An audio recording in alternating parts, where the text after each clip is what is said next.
The Alternative Dig Talk. Real issues, real talk. Hi Rogers, can I ask you something? Shoot. What does corruption mean? Well, summarily, corruption is abuse of public power for personal gain or for the benefit of a group to which one owes allegiance. For example, when a public office is abused by an official accepting or soliciting a bribe. By the way, private people can be corrupt too, like bribing police officers to escape fines. Okay. So exactly how does that concern me? Well, do you pay taxes? I guess, yeah. What does that have to do with this? Everything. Because those taxes you pay are supposed to facilitate services you use, like water, electricity, roads construction, medicines in hospitals, name it. Okay, that is much bigger than I thought. But it can be stopped, right? Well, yes it can, although it may not be as easy as it sounds. And here is the reason why. Corruption roots are grounded in our country's social, political, economic, bureaucratic traditions and policies. So, what has kept it going this long? I mean, why don't we stop it?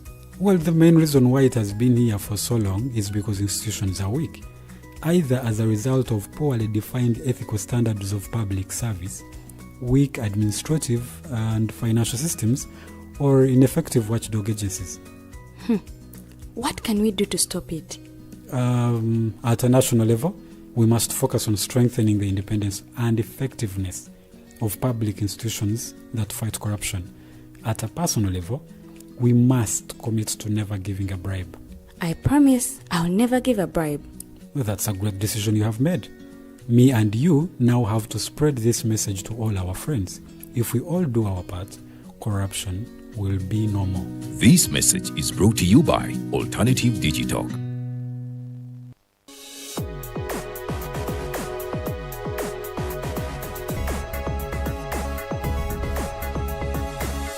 The Alternative Dig Talk. Real issues, real talk.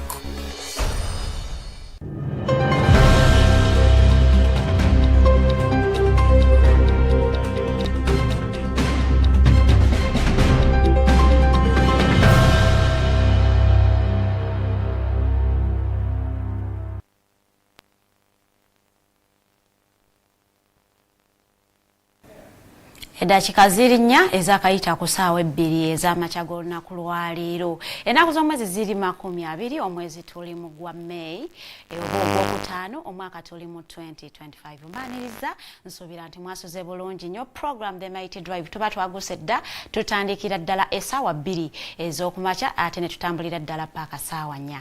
Gwe atannazuukuka njagala okutegeeza nti munnaye akadde keeko obudde bwakedde dda zuukuka va mu nnyumba ogende osobola kubanga ate oyiiza ekinagulira magala eddiba. Si kirungi nnyo kubanga weebakiriza ng'ate obudde bwakedde dda ate ng'olina ebyetaaga okubanga ate osasula oba owa abantu olina abantu ab'okulabirira. Olunaku lwakubiri tutambulira ddala. Njagala okubategeeza nti buli omwezi gwa mukaaga ennaku z'omwezi nga 3 tukuza Matters Day oba olunaku lw'abajulizi, era njagala okubategeeza nti tuba twatandise dda, abantu batandise dda okutambula, abalamazi batandise dda, era kati bw'obanga ogoberera ebifa mu nsi yo twatandise dda okubanga ate tulaga abalamazi okuva mu bitundu ebyenjawulo nga batambulira ddala okuva mu bitundu byabwe okubanga boolekera Namugongo okulaba nti ate munange bakuza olunaku lw'abajulizi luno.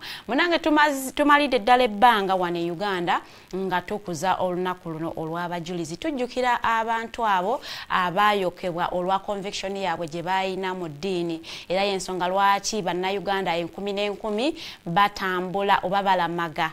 Kulamaga ino kwe kutambula nga tokozeseza any means of transport, notambulira ku bigere byo, kubanga ate munange naawe weteekamu obwo obulumi abantu abo bwe bayitamu ng'ate bakakasa nti bagenda kubanga ate bava ku ddiini. Era abantu abamu okutandikira ddala mu bitundu by'eggulu batandise dda okulaba nti ate batambula okulaba nga bajja e Namugongo okukuza olunaku lw'abajulizi. Ennaku z'omwezi nga 3 omwezi ogw'omukaaga guno omwaka gwe tulimu gwennyini. So tujja kubanga ate tuba batuusaako batuuseewa batambudde naani ani agenda okulemberamu okusaba kuno tujja kubanga ate ezo zonna updates tuzibawa waneeno maite drive updates ziba zatandise dda nze Faridah Bikobere okubanga ate ngenda kubanga nkutuusaako ebyabaddewo olunaku lw'eggulo sobola okubanga ate tutambulira ddala wamu olunaku lwaleero nno omugenyi wange nga ye national coordinator ow'ekisinde ekya Alternative Social Movement ate nga ye executive director wa Alternative TikTok. Tugenda kubanga ate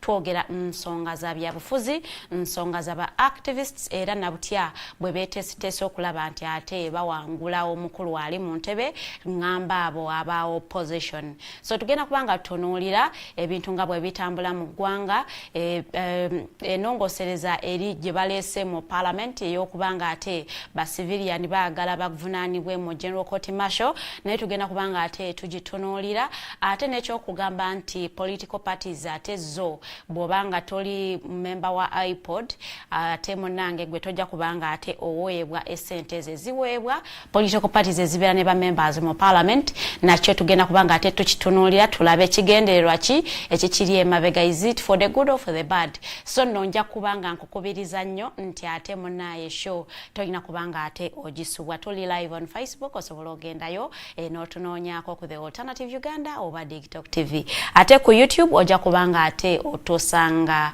ku the Alternative Uganda. Kozesa comment section nja kubanga ate ebibuuzo byammwe mbisoma in our second hour of the show. Kakati olunaku lw'eggulo ababaka ab'oludda oluvuganya bavuddeyo ate munange ne beeyokya ebisenge oba ne bayingira akafubo ak'okubanga bakubaganya ebirowoozo ku bbiira egenda mu maaso mu Parliament nono nga yakuleetebwa ate for the secondary reading mu Parliament olunaku lwaleero. Bano nno nga boogerako eri bannamawulire bano bategeezezza nti ku guno omulundi tebagenda kubanga ate bafuluma Parliament nga bbiiru eno eyisibwa yadde nga balina numbers ntono nnyo as compared eri abo abawagira ate enongosereza eno ey'okuba nti ate aba civilian oba omuntu wa bulijjo ate munnange avunaanibwe mu General Court Martial era nga bano bagamba nti olunaku lwaleero bakutoola mu Parliament bawakanye ebyo byonna ebbago lino lye bireeta ate byo be bagamba nti tebakkiriziganya nabo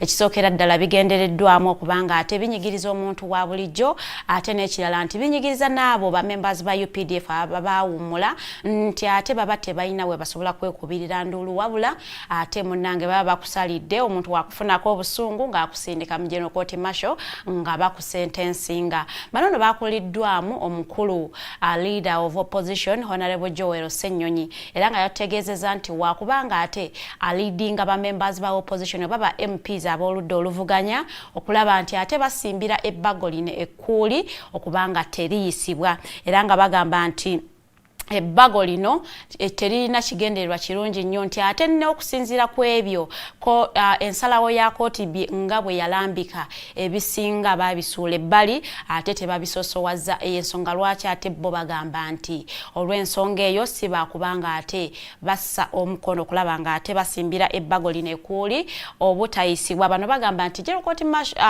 ensalawo ya kooti yagamba nti abantu bonna oba abo abandibadde ku eyo komiti ey'abantu 7 abasobola okubanga ate bebasalawo omusango KMV oba nedda munange baali bakubanga ate balina okubanga balina obuyigirize nti munaye wakuguka mu mateeka ate bwe mala okubanga olina obuyigirize obwo olina okubanga wawummula amagye olime kubanga ate oli public servant emirundi 2. So bano bagamba nti ekyo tekitunuuliddwa ate era nga bagamba nti ensalawo ya kooti recommendations ezaalimu nti ate munaye teri civilian yenna oba omuntu wa bulijjo okulaba nti ate addamu okubanga tryingibwa mu General Court Martial oba giyite kooti y'amagye ate nga bano bo era bagamba nti ekintu kino bakikusizza ate era ne bakikomyawo mu Parliament nga baagala ate kiyisibwe. Bano kye basimbira ekkulu ne bagamba nti teriiyo munnayuganda nga teyatraininga kubeera w'amagye ate kulaba nti addamu okubanga atryingibwa mu General Court Martial.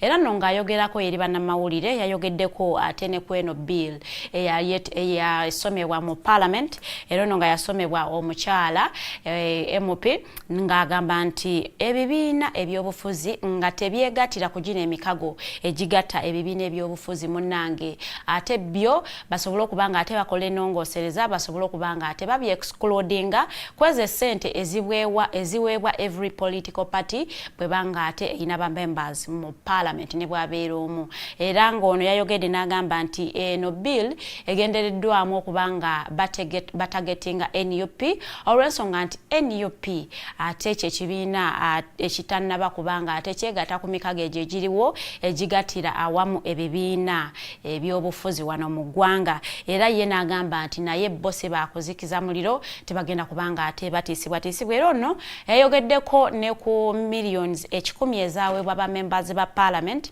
n'atutegeeza nti emiliyoni zino 10 ezimu zaabaweebwa emiliyoni 50 zaabaweebwa nga akasiimo ak'okuba nga ate baayisa coffee bill ate miliyoni 5 zaabaweebwa okulaba nga ate banguyiriza ebbago lino erya kooti y'amagye okulaba nti ate munnange nalyo liyisibwa era ono yayogedde ng'akukulumira kaliisoliiso wa gavumenti okuba nti ate munnange aluddewo okuba nga ate akola okunoonyereza ku miliyoni ezo 10 n'ekigendererwa kyazo era ng'onagamba nti singa ebbago lino liyisibwa ebigendererwa by'emiliyoni ezo 10 bijja kuba nga ate bikoledde ddala bulungi nyebyo nno munnange byabadde wali eri ku Parliament olunaku lw'eggulo akati bwe twavuddeko ku Parliament twagenzeeko wali eri ku FDC ku kitebe kya FDC Najjanankumbi era nga bano nno nabo babadde baweera nkolokoto nga bagamba nti si baakukkiriza kulaba nti ate Parliament eyisa ebbaga erya General Court Martial oba biirwe era nga bagamba nti singa eba eyisibwa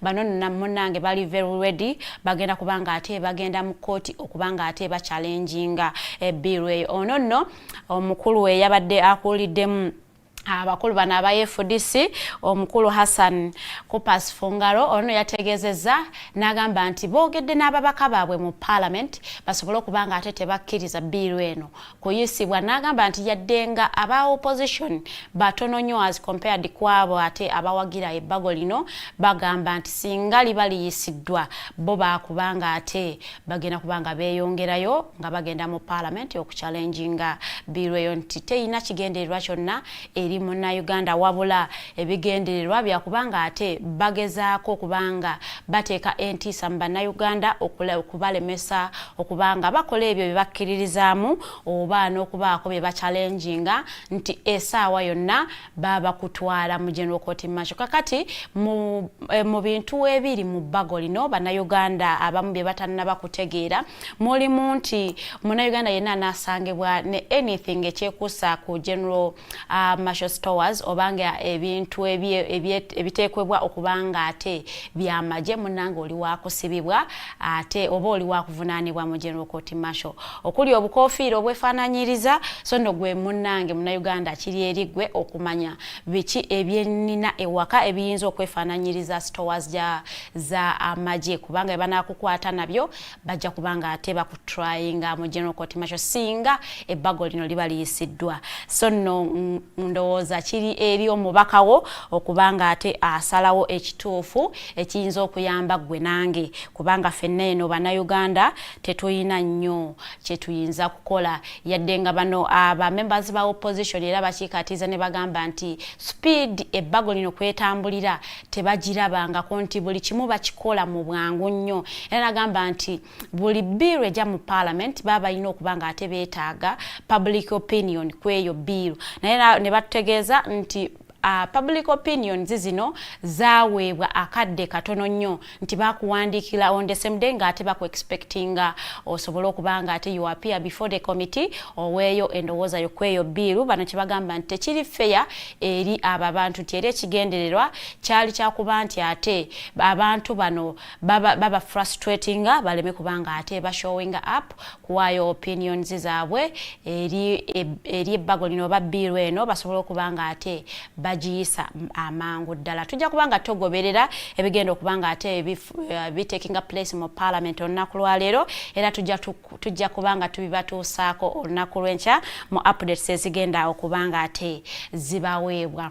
Ngenda kubanga ntambulako okuva ku FDC najja nankumbi ngendeko wali eri ku kitebe kya PFF Katonga. Bano olunaku lw'eggulo nabo bavuddeyo ne bategeeza ensi nga wawe batuuse mu kubanga ate baregisteringa ekibiina kyabwe. Wiiki ewedde bano bavaayo balabikibwako mu Uganda Gazette nga munnange ate Electoral Commission bagazetinze okulaba nga ate bakkirizibwa okubanga baweereddwa political party, era nga bano ebintu byabwe byonna nga bwe babisaba ebisinga bwe babibawa mu Uganda Gazette, okuli akabonero kaabwe ak'essimu, kalazi zaabwe eza political party, okuli royal blue and white, slogan yaabwe, byonna munnange ate nga bwe babisaba ate Electoral Commission munnange bwe yabibawa. Naye ate etteeka liragira nti bwe bamala okugazetinga walina okubanga ate wayita ennaku 14 nga tonnafuna certificate ekukkiriza kubeera nga operating nga political party.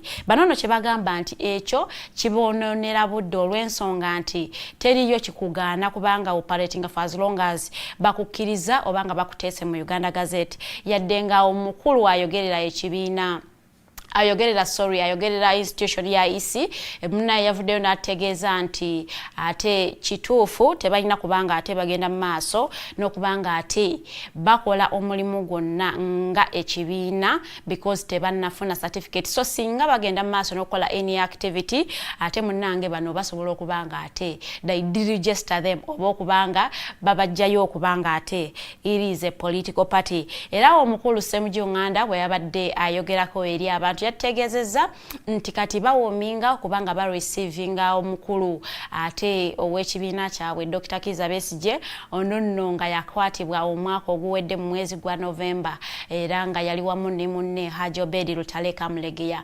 Bano essanyu nga libali ku matama bategezeza nti Dr. Kizza Besigye amaze emyezi 6 mu nkomyo. Kino nno kimuwa ate munnange akakiso okubanga aweebwa mandatory release kubanga kigambibwa amateeka gakirambika bulungi nnyo nti singa osibibwa kwa alimanda n'oweza emyezi 6 balooyazibwo bakkirizibwa okubanga ate bateekamu okusaba kwa bail nga bakistatinga nga one of the issues eyinza okubanga ate ekuweesa bail. Era nga bano bajaganya nga bagamba nti anytime bo basuubira okubanga ate balabako Dr. Kizza Besigye ng'aweerebwa bail era ng'atambula freely okulaba nga ate abayambako okutambuza emirimu gy'ekibiina kyabwe ekyakabaweebwa. Yadde nga omukulu Nicholas Opio yavuddeyo n'abawabulamuko n'agamba nti ate munnange tebalina kubanga basanyuka nnyo olw'ensonga nti looyawo wabanga amaze okuteekamu okusaba eri kooti okubanga oweebwa bail, kooti erina olukusa olusalawo okubanga ekuwa bail oba nedda, nti yadde ng'oyinza okubanga omaze emyezi 6 ate munnange eruzira ng'oli ku bail, kooti eyinza okusalawo negaana okuwa bail eyo olw'ensonga ezebe findings nti ziyinza okubanga ziyinza okutataganya okunoonyereza ku musango ogwo. Era n'agamba nti bano nno balindeko okubanga ate basanyuka olw'ensonga nti conditions lawyers ze bayinza okuteekamu okulaba nti ate omukulu ono Dr. Kizza Besigye ne munne Hajji Obedi Lutale Kamulegeya ziyinza okugaanibwa by court ate munnange nesalawo eddemu ebasindike eruzira. So tujja kubanga ate tugoberera ensonga eyo tulabe bweneeba etuuse kubanga abakulu abo basuubirwa okulabikako wali eri mu Nakawa Court ng'ate bayongerayo n'emisango gye bavunaanwa egy'okubanga ate baali bagala okubambulako kuno gavumenti eriko. Ngenda kubanga ate mmaliriza n'eggulire lyange erya omukyala eyattibwa, omukyala ono Joan Kagezi. Omukyala ono yattibwa ng'akubibwa amasasi mu mwezi gw'okusatu ennaku z'omwezi zaali 30 mu mwaka gwa 2015 wali eri ekiwatule we yalinga addayo ewuwe era nga abantu bakwatibwa bangi nnyo naye omu ku abo munnange yavuddeyo nakkiriza omusango guno nagamba nti kituufu munnange ndi kwaba abatta nakkiriza nti kituufu nze yatta omukyalo oyo Joan Kagezi. Omukulu ono yamanyikiddwa nga Daniel Kiseka yavuddeyo ne yeetondera famire y'omukyala Joan Kagezi ne yeetondera ne president ow'eggwanga lino His Excellency Yoweri Kaguta Museveni era ng'ono omukulu Daniel Kiseka yamanyikiddwako nti yasavingako mu UPDF era munnange betuyita ba dizata nti ya dizatinga amagye gano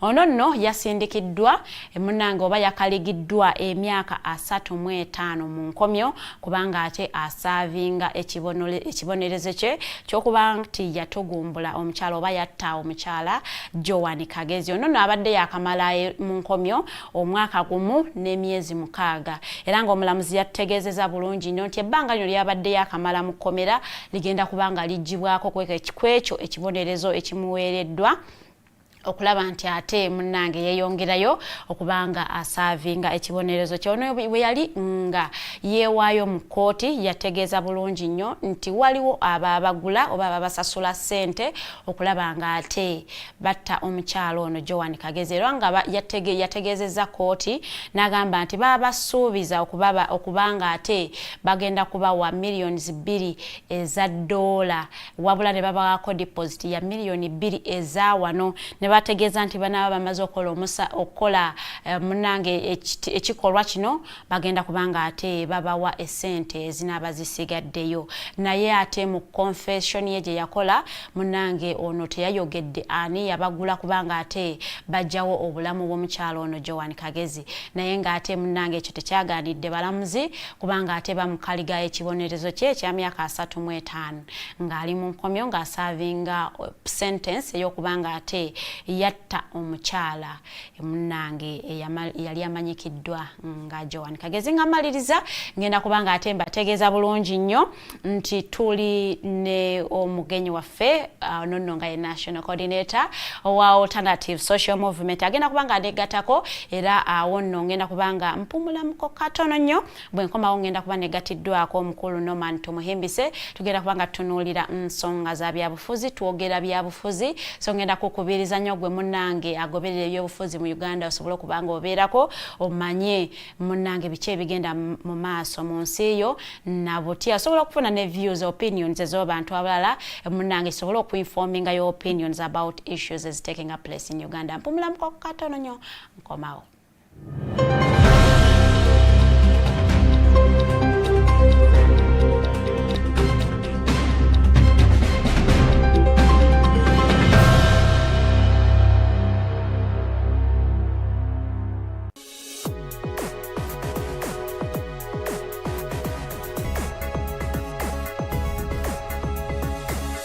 The Alternative Dig Talk. Real issues, real talk.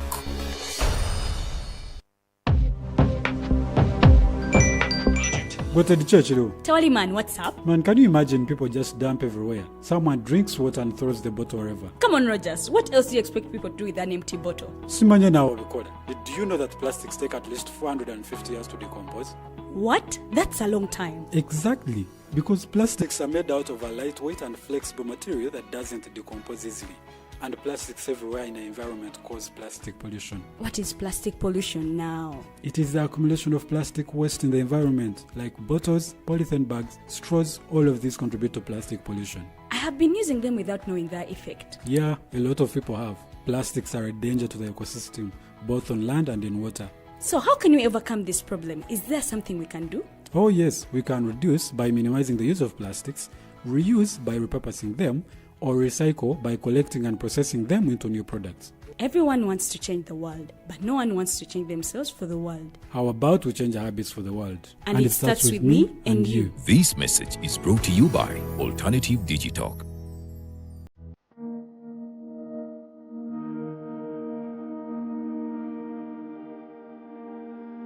The Ugandan National Museum, a place where unforgettable memories are created. traditions are found and a connection to our Paul is reinforced. It is not only a testimony to the history of our nation, but also impacts knowledge of cultural and natural heritage to the present and future generations for their enjoyment. Through a variety of activities and exhibitions, we gather to discover our traditions and create new ones. The Uganda Museum is our country's cultural icon that makes it accessible for the next generations to come together as our story unfolds and represents the interplay of our country's past and present.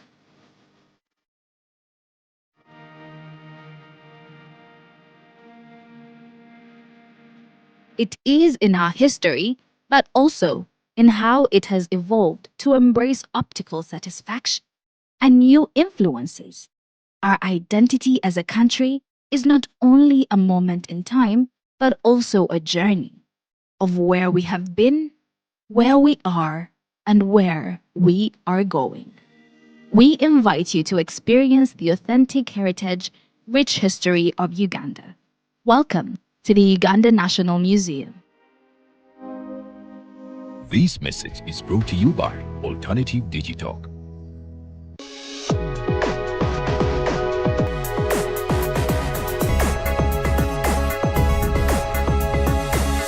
The Alternative Dig Talk. Real issues, real talk.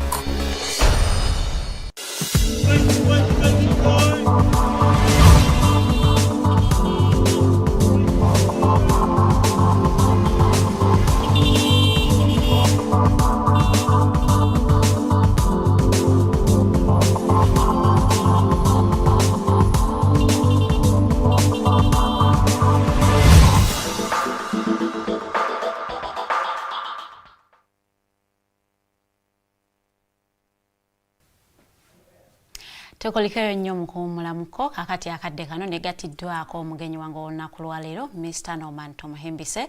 Ono nga is an author, he is the national coordinator wa Alternative Social Movement and he is the executive director wa TikTok TV. Tugenda kubanga twogera nsonga za byabufuzi nga bwe tuwande reference ku butabo bwaze nga awandiika. He makes some predictions, political predictions. Some of them come to pass, others nezibanga ate munange teziyiseewo, but most of the prophecies he has made have come to pass. Kati awo omuntu we yeebuuliza munange gwe ebintu ebyo oba wabitegedde otya oba obimanyi otya, oyina insider kuba abeera kubagulizaako nti kino kigenda kubeerawo, oba it is God given wisdom nti omuntu asobola okutuula n'ategeera nti according ku nsonga nga bwe zitambula this might happen, this might be the result. So ngenda kubanga nkubiriza nnyo ebeerako tusobola okubanga ate tutambuliza shono wamu etunyumire nga bwe tuyiga. Ogenda kubanga okozesa comment section ku Facebook The Alternative Uganda oba TikTok TV, teekamu ekibuuzo kyo oba endowooza yo, ngenda kubanga ate mbisoma bulungi nnyo. Ate ku YouTube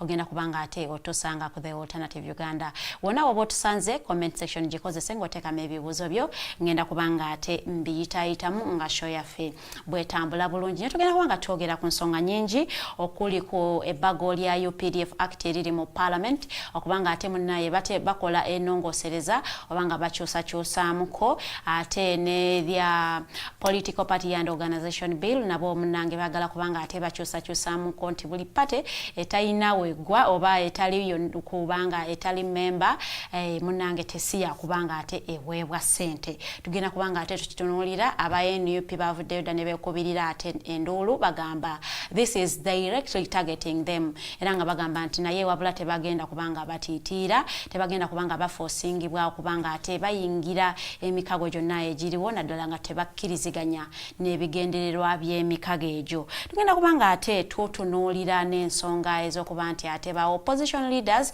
bateekebwako ebisangosango okugezanga ebya treason oba terrorism, naddala abo abakwatibwa nga bali mu limelight oba nga bagezaako okubanga ate baleeta change mu Uganda. Kakati ngenda kubanga nsooka nyimiriramuko katono nnyo nyanirizeeyo omugenyi wange atulamuseeko sobola okubanga ate show yaffe etutambulira bulungi nnyo. You are most welcome, Mr. Norman. Thank you. Bannayuganda batulaba especially n'abaana atulaba edda n'abaana atekayo comments zammwe nga bwe mubyagala naffe tulina okuwaayo ndowooza zaffe.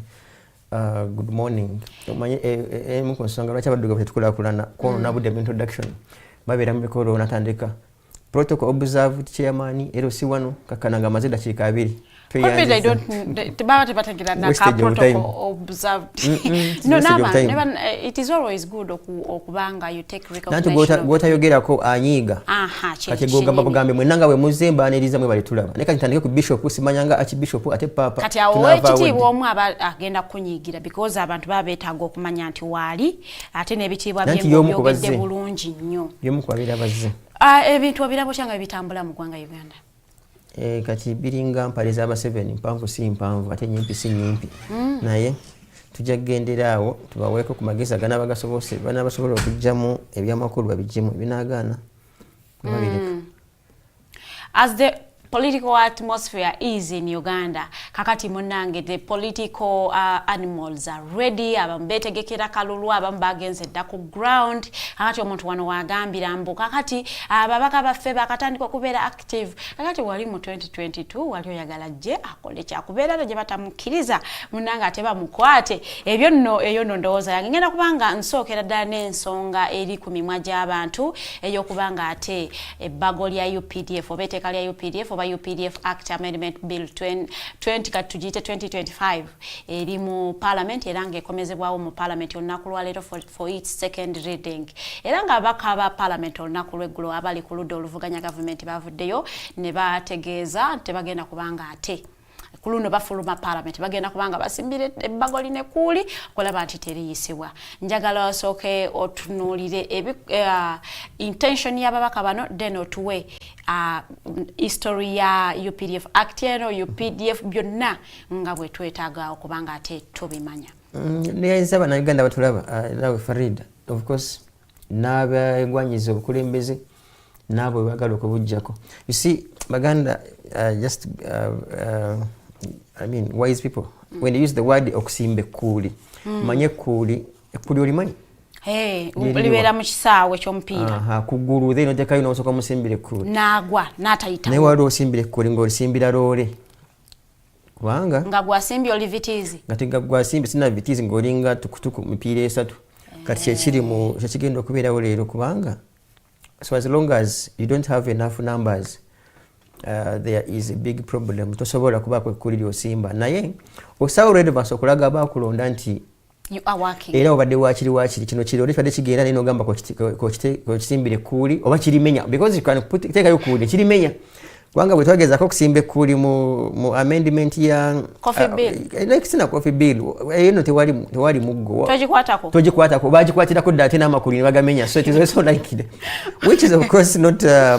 laughable matter naye bw'obongo simbe kuli ekuli oli ekakasa kati waliwo abantu bemmanyi mu kitongole muno nga bakusimbira ekkuli oba oliwulira era bogenda okuzanya omupiira oteeka okumwegendereza kati nga mukose nga kusimbidde ekkuli libanga lyeyonga oliraba nga lyeyonga gumu naye ate ali bwakusimbira ekkuli teribaamu libanga mukonzikonzi kati naffe abaagala okusimba ekkuli tulyeko amanye ngaakoza n'owebbu ati ekkuli lye tusimba tebaali siguukulule because first of all bwe kiba nga kya numbers we have to be very honest nti leero tuzenga bulijjo tujje kwogera mazima toyinawo ogenda kuyita if it's about lobbying right honorable Senyonyi yatulimbye because lobbying you can't lobby nti wa lobby ogenda ku lobbinga leero then it is too late nti ya lobbyinze kulonga ate ekintu kyaleero yes nti ya lobbyinze aba NRM which of course we need naba independent bwebanga onayagala okusimba ekkuli ery'omuzinzi naye agerike byayiseewo toyina kulira ogenda kusimbawo era jangu mu Parliament ogera oluzungu luli olukanga n'abalala tugende mu maaso oyo omukyala in fact I'm sure yagenda okugibera mu mutambo those of the eye and nay abatana kimalayo nga ayi bagana kubuka mu bbanga n'ategeera kye basoma n'atakitegeera waliwo ababaka bagenda okujja obuzinga just agenda kubeera ku kasimu ke ku iPad bagambe nay eye at eye tamanyi bagambe bakobe ekibooko oba batuge tabuuza so there are those and the majority of course inclusive of my MP from Rwengo, Bukoto Midwest, and so many others. I had even thought back in the day. No, I didn't manage in Uganda. But just of late, I began okumulaba alabako mwebale abaka nga nzira manyi bafuluma eggwanga but leero bagenda kujjula. I can assure you egenda kujjula. So ekuli tuyeka manyi nti just kutugenda tuyamba to preparing ile in my view manyi tugateeka nnyo mu mobilizing abana Uganda as we move along. So what did you expect about opposition MPs okubanga bakola specifically rope but no chengambye first of all singa olaba nalibene honorable Semujunga agamba akunga abantu abekirambo bajje ku parliament or something. I think ebyo byandibadde birungi nnyo okukolebwa from day one nga kye bajje batandika okwanja biru yaletebwa mu parliament. Yes. Naye kati and I want Banna Uganda neba politicians, of course politicians betaaga nnyo kutegeera byenjogera kubanga bo olumu bibasukkako. Nensa Banna Uganda kati ye time ya politicking.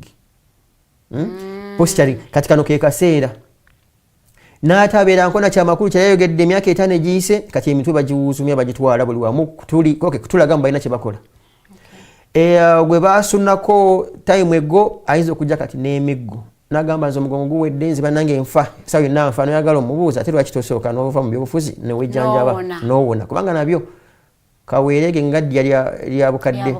You get talina kye yali akoze katuli balabika and ekinewunyisa ku bannayuganda bannaffe bamanya abantu baabwe engeri gye beeyisaamu okutandikira kuba tukulembera kubali mu gavumenti n'abali mu opposition naye ekituluma ng'era we bajja era we bakola ki side zonna bwe zituwuddisa. But that aside bwe tudda ku UPDF Act Amendment Bill, it is to specifically okwongera okutaanya ensonga lwaki UPDF Act was in fact even in any case lwaki UPDF yonga yo yaletebwa mu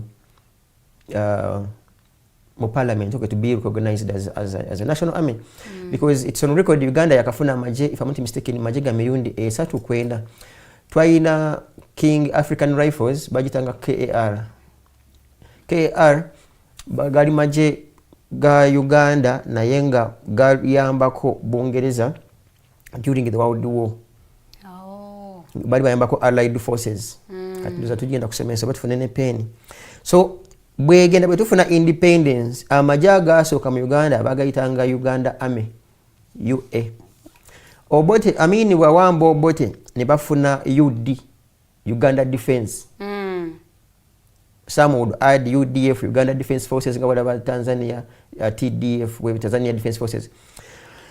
Bwe bajja okuwamba amini ne bajjira under Uganda National Liberation Army / Front.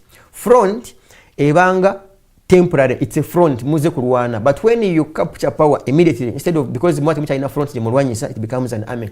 Okay. So it becomes UNLA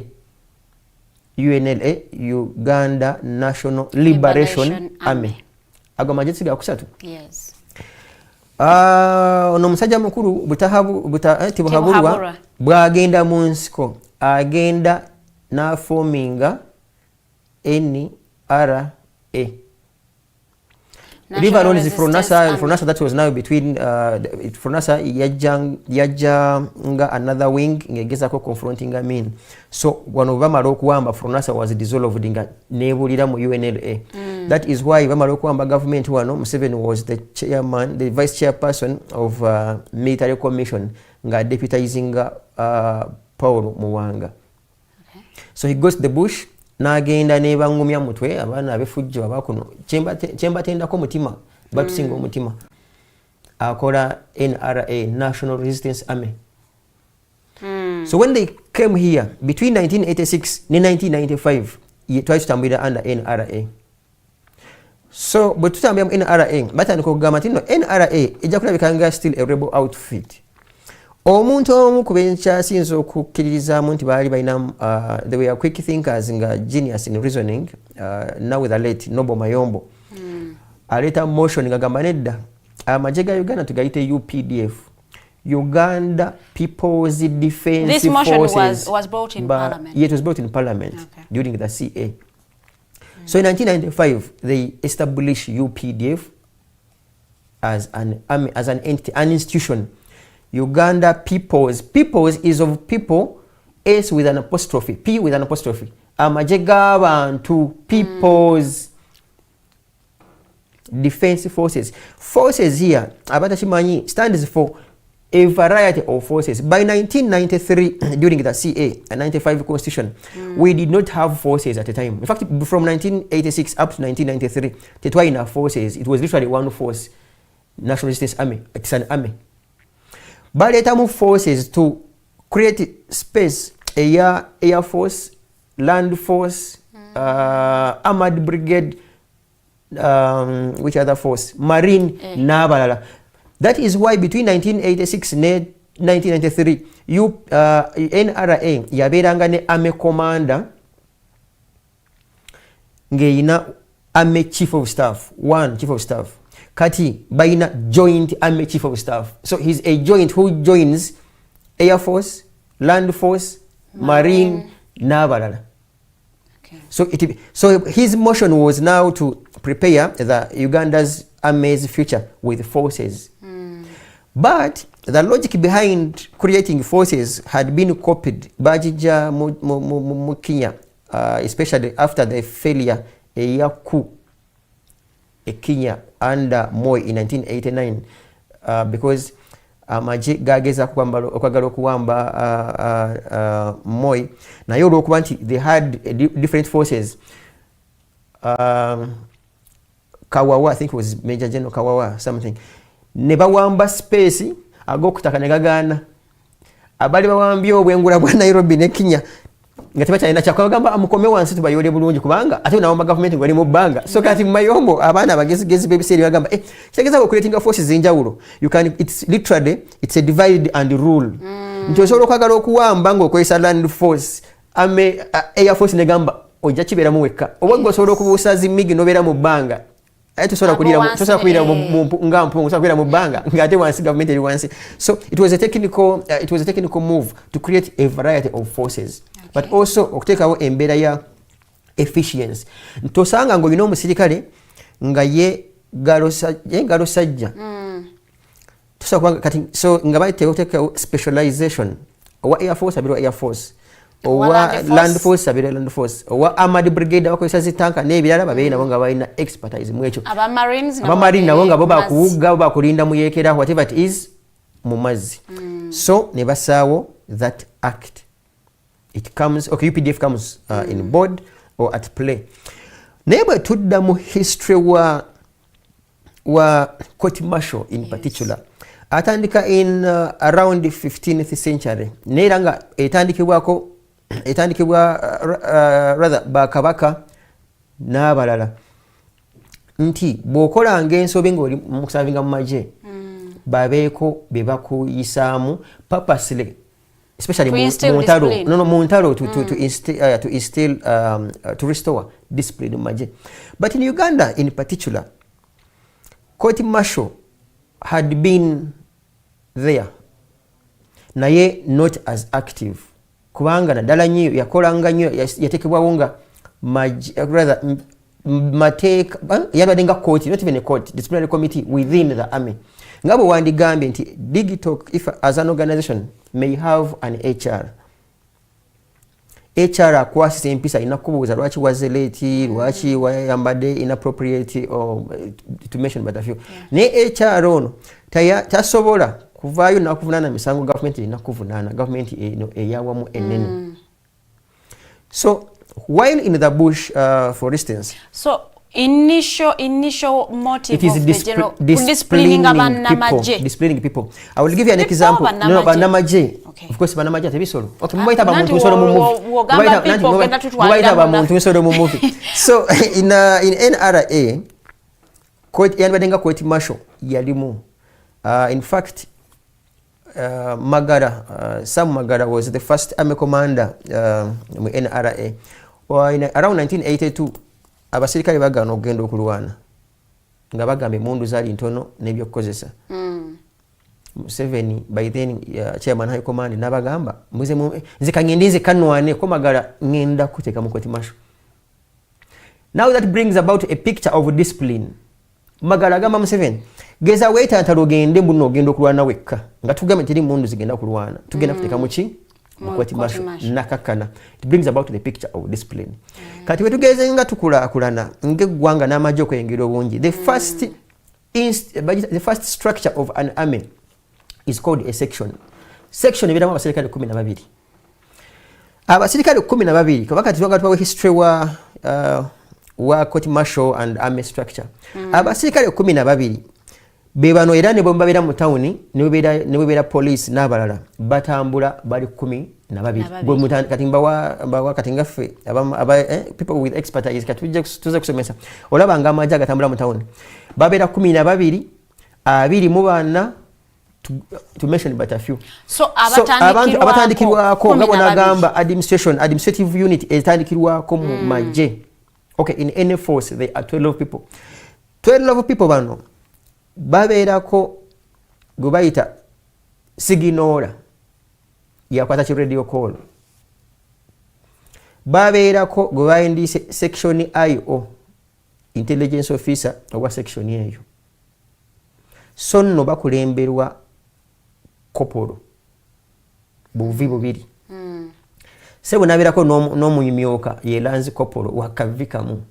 Why am bring this here is to say nti eyo structure y'abantu 12 nga babeeranga batambula, the person with the highest rank is a kopolo. Nesinga babeerawo omu ku bo aziza omusango oyo yabeera chairman wa court martial eyo.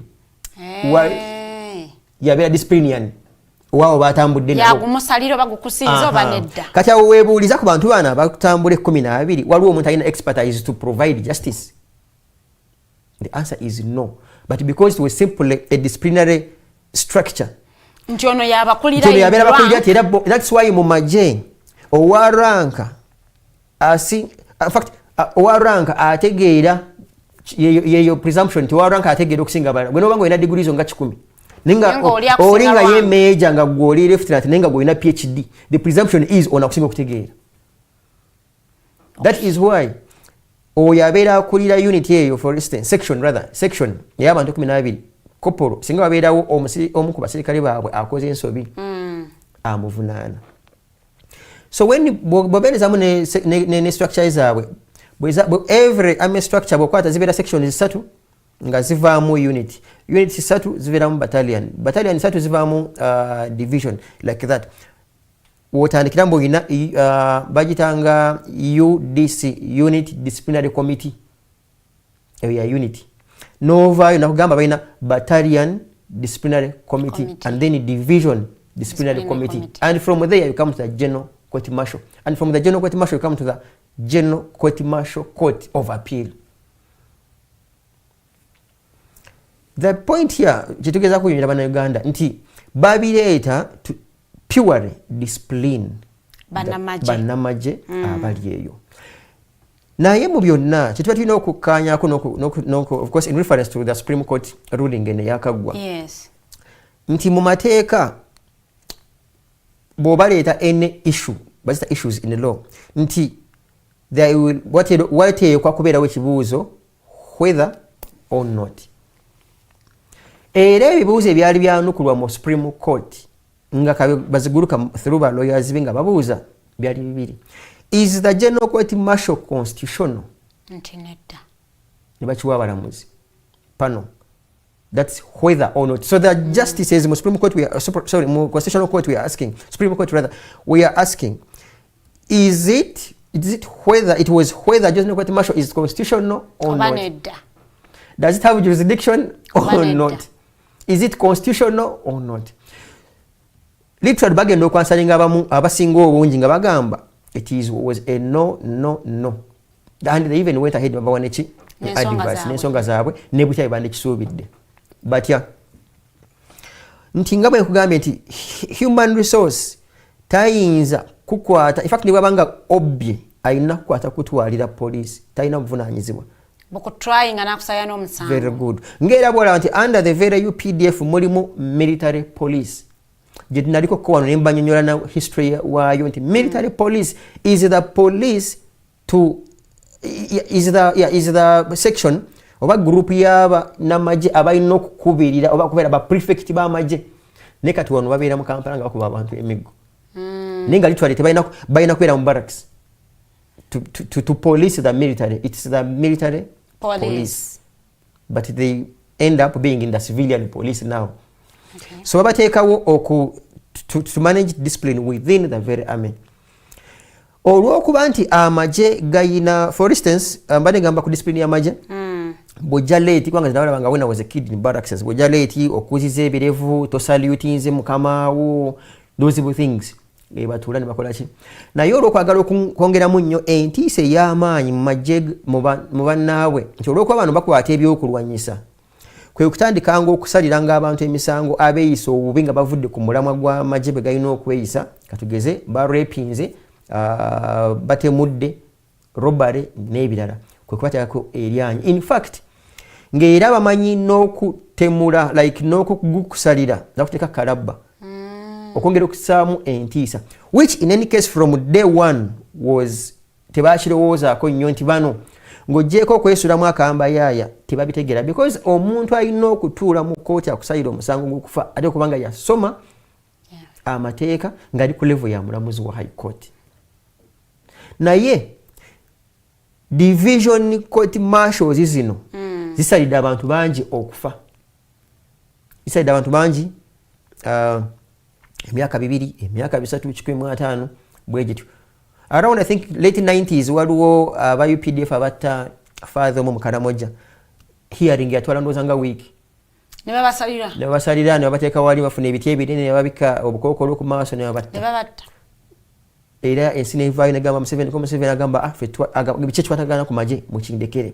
Naye titwamanya nti twali tugezaako kusiga nsigo mbi, because omuntu okumusalira wateekwa okubeerawo nga for sure, naye kennyini yadde nga bagenda omutuga nga yeekuba mutima nga gamba siina kyebampaayiriza, because either neewozezaako nina amawuliriza omusango wakoze eki. So bw'okwata kooti marshal nga bweri, that is why in law, even in law school, ntera ogamba abantu abalala nti tusoma in law school ofuna aba lawyers bamirundi ng'ebiri-3 abafuluma, ofuna abeera ku bench side y'abalamuzi, ofuna ababeera ku prosecution, n'ofuna ne abali ku bba abawolereza atugeza wakoze emisango. Bw'olaba kooti ya general court marshal with its structure, ojeba nti bench yabadde nga bench eriko abalamuzi eriko chairman baabo we yadde okuyita obuyisi ku veranda ya law school, just as in okuyitako bino olingiza mu lecture room ya law, free man talingizanga nako tesoma mateeka ng'agasangawa. So that creates vacuum nti abantu abandi badde ku bench, because bench si ya buli omu, y'abantu abalina obukugu in matters of law, nti bakuyambako kujja okutaawulula abali kubba ne prosecution. Kati wewebuuza baabuwono omusajja wattu kyova olaba mu butamanya bwabwe obw'ensonga zino, judge advocate literally yalinga omulamuzi, because bwe bagamba ono basibe eroni, judge advocate ye yagamba, oli yatukiza butukiza judge advocate yakola ki kyeyasalawo kyeyagamba, not using his brains because he lacked the expertise. And the argument yaffe era ne Supreme Court tegamba, by the way, yo tegamba mbajjewo court martial, si bwe gamba, naye egamba they lack the expertise, tebayina expertise, obukugu tebabuyina, era ne ba advisinga. Era nzijukira yadde si ye muntu gwenzikirizamu ennyo nenjukira wenye dolonga abisoma bulungi nga bagamba you can take this advice or otherwise, nga bagamba bweba nga bagadde era nga mwina amendment bagifuule nga division, nga bwolaba tuyina anti-corruption division, tuyina commercial division, tuyina international crimes division. Not a court. No, I mean division, it is part of the other structure ya judiciary. Nti bw'ogifuula division kitegeeza n'okwapointinga abantu abanabeera mu kooti eyo kijja kutambulira mu nga Judicial Service Commission bweragira. Nti tekijja kwewuunyisa kufuna lawyer aqualifying kuba ng'omulamuzi oba mujje mu balamuzi aba high court ba whatever it is, mubajjeyo mumuteekewa mujje n'okweti mashu. That is the point. Tekitegeeza nti bo bali against court martial because it is equally important. Naye mu byonna with people abalowooza nga nze tewandyagadde kukwata kutabika bintu kyovolaba it is very rare akatogo k'omuceere bakayita piraawo tebayinza kayita katogo era toyinza kukwata muceere olwa mu matooke noga mufumbe katogo akatogo kabeeramu supu piraawo tabeeramu supu kati kaba kanjawulo kati bandirese UPDF ne managinga discipline yayo era kyabateekesaawo bukoti masho bwabwe nti bategeera ensonga zaabwe ez'amagye nti omulamuzi civilian tajja kutegeera makulu ga kusalutinga mukama wangu omusanze because he doesn't relate naye munnamagye gwe bagenda ne bayiringisa ne bamuwa ranka eya major gwe noja ngo dibisa nogana omusalutinga akirabanga indiscipline which a civilian mulamuzi may not understand. Literally to say koti masho yandisigaddewo ng'ekola ebyagitandikisaawo nga bakola byabwe because at the end you see bwobeerezamu ne amendment bill eno nga bweri obanga agamba mbu UPDF it is an alien institution kivanga mu bbanga ne weerabira mbu bodda ku the name it's Uganda peoples. So UPDF is not here to serve UPDF, it is here to serve Uganda people. Therefore, it should be subjected to the main law, to the mother law, the Constitution of the Republic of Uganda. Yes. Nekitegeeza ki ntibo wandi badese ne ba trying obusango bwabwe wa discipline ono uniform yambadde gubyete yagigolodde obayino kola. Na yo wa UPDF singa abasse muntu. Ate kyandibadde kirungi mulete mu court ya bulijjo because wali expertise. Nanti wali expertise. Emisango gw'okutta UPDF ngasse abatakoseza UPDF abakoseza Uganda as a country abakoseza UPDF naye ate UPDF katonyo UPDF bwatayambala uniform nakwata madowa waggulu wansi na sawo ceremonial nga kubye double color abate akoseza UPDF abatakoseza Uganda yinjabule eriwo because nkugambi the history of court martials was to discipline nanti yensonga lwaki koti ensukulumu yagamba nti twagala bajiwe jurisdiction esobola okubanga trying abantu bayo mu mateeka nti katugambe nti eno komiti y'abantu omusanvu ebeera etulako chairman babeere bajja balamuzi ku bench nga basoma amateeka ne bagakuguka kankuze tukitegedde nze kugambi personally njagala UPDF ebeere under the mother law bajirekere bugu ne bajirekera abana batabitegeera naye nga bamanaging wakati tekyetagisa free man kubana degree mu LLB kutegeera mbuno ono omusirikale akuzize ekirevu tekyetagisa you get tekyetagisa free man kubanga ina LLB okutegeera nti ono omusirikale ayambadde engatto nga sinkube yaddagala because obwo bwe bwabeera nga buli mu koti masho kutereeza nga bwe nakugamba nti koti masho literally yambadde nga bolaba HR human resource kalabalaba w'ebitambulamu organization so be bandi badde bakalabalaba mu bitambula mu ki mu UPDF naye ate wekyewunyisiza kukwata muntu wa UPDF nga koze robbery ate n'omukyaji nga kugamba under penal code you get and yet it is also possible and it would be ideal bwe bakola kino emisango bano gye batalinako expertise babate mu court eno so kati gwe okikatiza ogamba nti UPDF esigalenga bwe badde tribunal ekole obusango obwayo tebagilegalize nga kugifula yazeleti yazitasibya pesa ku uniform engato yagipolishinzi yaganya okusalutinga asibya kikalu ebyo awol absent without official leave yatolose mu maje desertion yagatolese mu mundu those things ne bisangibwa nga bibasukako okumanya they have they baina either or either bakole ekyo oba bakkiriza okukyamendinga mu amendment eno mwanigiddemu bagifule nga division tukitegeere ntojja kutuula aba civilian ngena appointing authority siya ranka siya mukulu mu 7 naye bere ngeva mu Judicial Service Commission.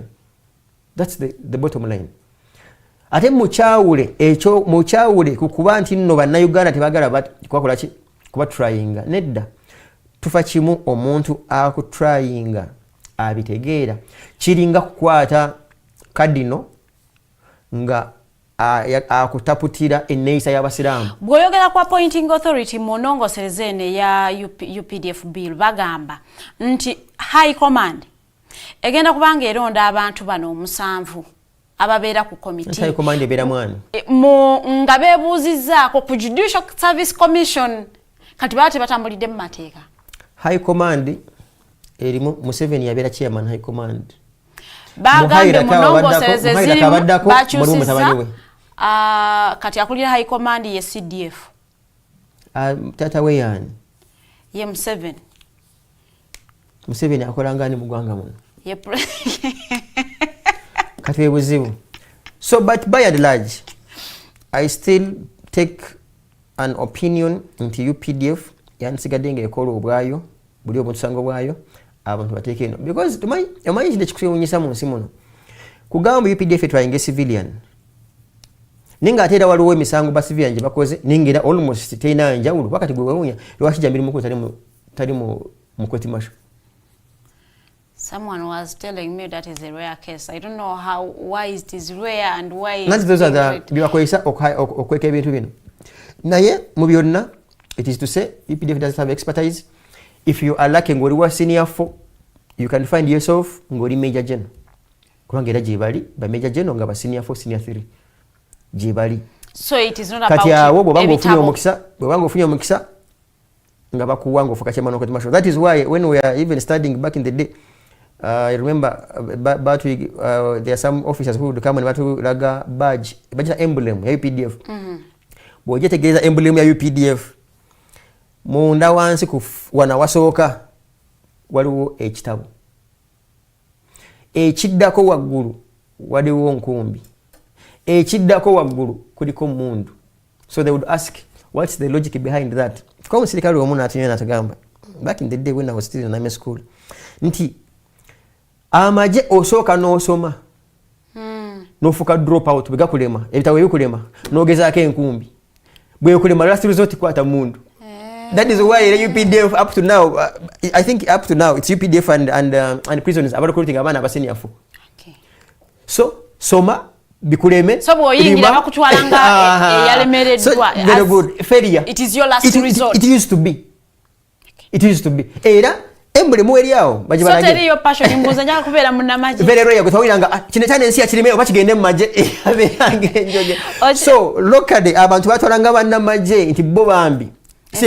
Se bategeere nnyo reasoning ya kibogwe ngojja kandi bambe bagendanga babatereza nagone gabanga gesi misa muyigiddemu n'abasomye kati muyigiddemu n'abasomye naye this metamorphosis eno it has taken time so batukirize naffe nti bannamateeka baasoma tetulina abantu tebannabeera nabwesigwa bungi nnyo mu abo abantu batwalanga ng'abataasoma nti it used to be a last resort nga bagamba omwana wagwe ndageze mu magye emirimu gyamubuze. It was a talk. Owewa chali ku Might Drive tugenda kubanga tungumulamu ko katono nyo bwe tukomawo tuyingire kitundu kyaffe ekyokubiri nja kuba mpita yitako mu comment section ate tugende ku nsonga yaffe endala. Ensonga lwaki abantu bonna abavayo bagamba nti tetukkiriza UPDF kubanga ate trying aba civilian mu army court. Nze kyendabira ddala nga bw'oba kitunuulidde n'okiyekanya bulungi. Abantu be baagala batrying eri mu general court martial. Omuntu yanigambye nti kituufu batrying eri lwaki civilian okukozesa emundu. So ebintu bingi nyo there are those categories of people they want to try in the general court martial to instill discipline, maybe even fear. So high court yo high court etamu discipline maybe wow tumulako katono nyo tekomawo.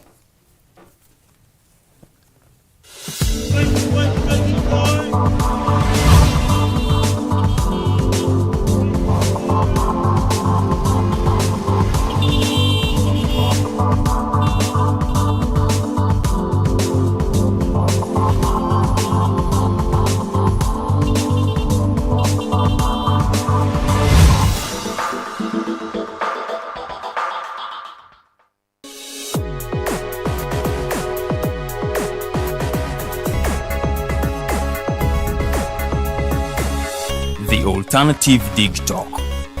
Real issues, real talk.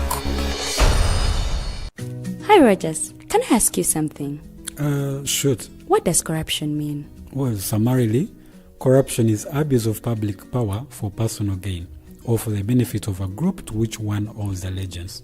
For example, when a public office is abused by an official accepting or soliciting a bribe. By the way, private people can be corrupt too, like bribing police officers to escape fines. Okay. So exactly how does that concern me? Well, do you pay taxes? I guess, yeah. What does that have to do with this? Everything. Because those taxes you pay are supposed to facilitate services you use, like water, electricity, roads construction, medicines in hospitals, name it. Okay, that is much bigger than I thought. But it can be stopped, right? Well, yes it can, although it may not be as easy as it sounds. And here is the reason why. Corruption roots are grounded in our country's social, political, economic, bureaucratic traditions and policies. So, What has kept it going this long? I mean, why don't we stop it? Well, the main reason why it has been here for so long is because institutions are weak, either as a result of poorly defined ethical standards of public service, weak administrative and financial systems, or ineffective watchdog agencies. What can we do to stop it? At a national level, we must focus on strengthening the independence and effectiveness of public institutions that fight corruption. At a personal level, we must commit to never giving a bribe. I promise I'll never give a bribe. Well, that's a great decision you have made. Me and you now have to spread this message to all our friends. If we all do our part, corruption will be no more. This message is brought to you by Alternative Digital.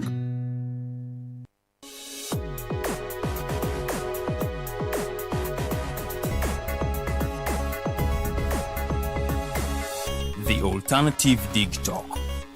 Real issues, real talk.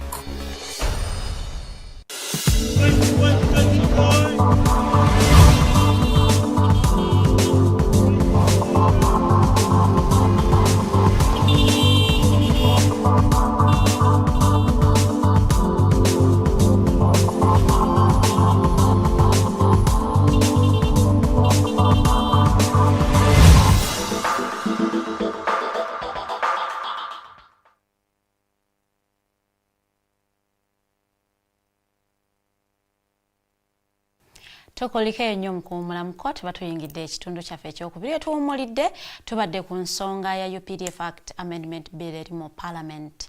Munange nga abantu abasinga bavayo bagikubaganyako ebirowoozo olowooza kirungi si kirungi na biki ebigiri munda abantu bye basinga okuwakanya bye bagamba nti ebyo ebintu bikyamu okugezanga okugamba nti singa civilian aba akutte emmundu n'agikozesa natta omuntu omulala oyo kisooka abadde in position of military stowers emmundu kati oyo agenda kubanga atwayingibwa mu General Court Martial. Kakati bannabyabufuzi byagambira ddala abakikubaganya bakisimbire kulinga bagamba nti ekyo si kituufu kubanga civilian alina kubeera eno mu civil court. Omubaka omu nerabidde constituency yavayo n'agamba nti abantu abafa mu constituency ye weeyengulu nti battibwa ba civilian ate nga ba civilians baba bakozeseza emmundu ye kyagamba nti awagira ebbago lino ligende nga bwe liri nti kiyinza okuyambako ko abantu bano okwezza mumbeera ne bamanya nti yadde ndi civilian General Court Martial ja kunkwatamu. Nanti kati abo mubanga bagamba nga buno obukookolo bwe bateekanga ewaka eyo bukuume kawo ne mukasooli nga buteekamu naye ate enkima enjagujagu zasookanga ne zijja ne zikatuukako zikala nga tekenyenyi koolo tezirya gamba weewe kanze kwanga yaye kano kebaseemu nencha kano kaddala kati zikeesigama nesooka zirya kazo kati mujja kusanga era bannayuganda. You see, at the end of it all, kyandibadde kirungi nnyo okusooka okulaba what causes criminality. Because criminality has its history. Era waliwo amawanga nga n'amakomera bagaggala n'amagye ne bagajjawo. I think Switzerland, if I'm not mistaken, Switzerland teina maje at all. Because kati yogambe teri yo eggwanga teririna threat yonna. Sina threat. There are levels of criminality. Namakomera, I think there's a country that closed amakomera. So it means it goes back to good leadership. You have good leadership, there are some things that won't be necessary. So olumu bino ebintu byonna okwati oneyanya kuddaka simuna kwemuna katayimbwa ya musiza mundu, maybe it's because of poor governance. So you answer the governance question, you don't have to have all these people. Because even the misgovernance question is what brings about free man, not even a dropout of a first semester in law. To come sebo nazimba ombu chairman. You get? That's haina azima na yera banga aliko level ya high court, yomulamuzi wa high court. That's still bad. Okay, misgovernance. Because obuyinza buba bumuweereddwa nga tukyali ku amendments ezireeteddwa mu parliament. Tujeone amendment y'omukyala Teku Faith onono nga wena park akwa munanga chikira abantu beyo naye yaleetayo ebbago wano batukole nongosereza. Ngagala bamulabe. Manyi kati nabo balita bu private members bill ngagala gamba. Enange bandabe yo kisaya kino abadde ngawa.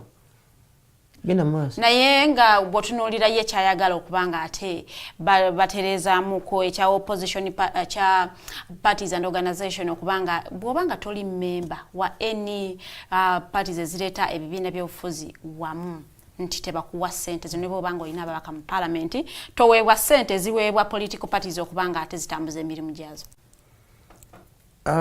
ng'ovudde kwagala bamulabe ku amendment kinani kyegaddemu kyonadde ekintu kimu oba bibiri iPod for instance iPod mukulu Museveni nga bulijjo he has always been a step ahead of us ayina ebintu wabirabira ewala yagenda okulaba nga NRM enguze eri muli n'obuluvu n'obwetaavu bwa ssente nga bungi nnyo nno kati through I think about Netherlands if I'm not mistaken ne balobinga ne bagala bakope democracy wa mawanga gali mu Europe nti political parties ziba ne forum ezibagatta bye tutakanya akeeno tulokwera mu closed room tubikanyeko like that nenge ebyo bikola mu democracy ezakula si Uganda ekyali mu byekiyayi in fact tukyali mu buyekera for lack of another word that is why in fact up to now kutandika ku Museveni enamba ye taina UPDF number aina RA resistance army resistance officer but that is a topic for another time otherwise singa twali mu buyekera twali badene UPDF 01 we still have RA and RO but that aside so namanya mbu tasobola kusustaininga party eno nga taina sente ate bwagezaako okuzitwala nga takozesa mateeka tujjamu kubira enduulu kati iPod bwetandika ne basawo n'olukakulizo nti ekibiina ky'omufuzi kinaabeeranga ne ba MP abangi mu parliament kijafuna ng'omudidi bwe guti kati n'asooka tubba ssente ezitaliiko yadde agamba nga ziri mu buwandiike nti ku bitundu 10 oyo omusajja mukulu atali bitundu nga 9 yasinga ababaka abangi kati ogw'omulidi tugumuddiza yongere okutufuggaza under normal circumstances kyandibadde nti buli political party registered efune equivalent portion of contribution betubanga tubaagaliza oba oyina omubaka oba toyina kikuyambeko okukola n'amaanyi ku ground naawe ofune naye kati kano kasenda baguzi era keekamu kubeeretedde bannaffe abamu opposition okuba n'omululu ogw'obusimbalaala nti as long as yasobola okuba nga ayina ababaka bangi mu opposition mu parliament naba nga asobola okufuna contribution yeyo because the higher the MPs you have the more money you get you become complacent and contented. Lwaki olowooza aba NUP bagamba nti ebbago lino liba targeted? Obuzibu bwe bayinamu bo bayinamu obuzibu buno nti baagala baleme kugenda mu nkiiko zino naye akasente yako bakaagala yo oli akugamba nedda ekimu kubikwesa akasente kubaako nkiiko zojja bwana bagamba fa akasente mukatuwe ne mukibuye mukijja kujawo ate kati ani akateekateeka twagala genderi gye bakagabira n'engeri baka proportioninga n'engeri gye bibateesaamu butya era kameka kugenda kufuna ate kati gulaki akasente okaagala in fact byonna bizire togendayo ne sente zaabwe tuzikiriza in fact kolerera kimu kujjako gavumenti eno because zinadde ngamba n'okugamba wano bannayuganda okusinga okwono n'obudde bwaffe ku crooks kubanga crook has a different interpretations abali mu parliament ng'omanyi tolina kyamaanyi kyogenda bakyusaako ate watya budda mu bantu tumobilizing and organize people okutegeera nti gavumenti yaabwe eno mbi nabwe kityo bwe tuba nga tutaze okugenda mu kalulu tukagendemu ng'ekigendererwa n'ekiruubirirwa kyakujjako gavumenti eno byonna tubitereeze era ndowooza yeyo protest vote gye tugendamu kakati weeki ewedde ekibiina kya PFF bakigazeetinga okuba nga it is a political party era nga olunaku lweggulo bavuddeyo ne boogerako eri eggwanga butya waabwe batuuse okuba nga baregistaringa ekibiina kyabwe n'enteekateeka gye bagenda okuba nga ate batambuzaamu activities zaabwe yadde nga they are working behind the clock kakati njagala tunuulire preparedness y'ebibiina by'obufuzi okubanga bawangula Museveni mu kalulu ke tugendamu akabona aka 2026 abayina essuubi okwangula mukulu Museveni mu kalulu sandyagadde kubayita bantu batalowooza abayina essuubi okuwangula President Museveni mu kalulu sandyagadde kubatwala mu tebalowooza naye it is also possible nti omuntu osobola okusalawo n'obeera part time thinker olowooza lumu na lumu si part timer ngena kwezimu obeerawo nga tolowooza oba olowoozanga naye tebirina olumu nooba ng'olina byagala okuyisaawo n'owuddiisa ate n'owuddiisa abalala so possible era mbadde nga ngamba mu bantu awamu nti our opposition and with due respect what tuyita generally speaking and specifically speaking generally speaking okutta ensonga zonna zinobigatta era tugenda mujjako yerere yes in general Museveni specifically speaks, he does not generally speak.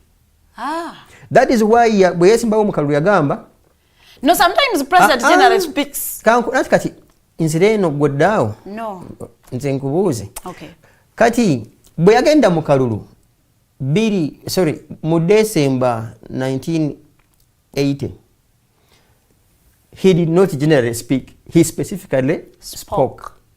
N'agamba bwe bakabba ngenda mu nsiko teyagamba babba kange yagamba bwe bakabba teyaliko kaani yabagamba ogambi tebabba kakena the fact that bakabba yes because he was specifically speaking yabagamba mukabbe tebagamba kaani mwe mukabbe ngenda mu nsiko kubanga it's on record abaana abato naddala nnyo nga tebagala nnyo okusoma tewaliwo presidential candidate 1980 twali under parliamentary democracy political party esinga abantu abangi ba MPs abangi nga yefuuka president waayo yafuuka president w'ekibiina yafuuka president w'eggwanga era bagenda okuba akalulu kano Obote was not even in the country.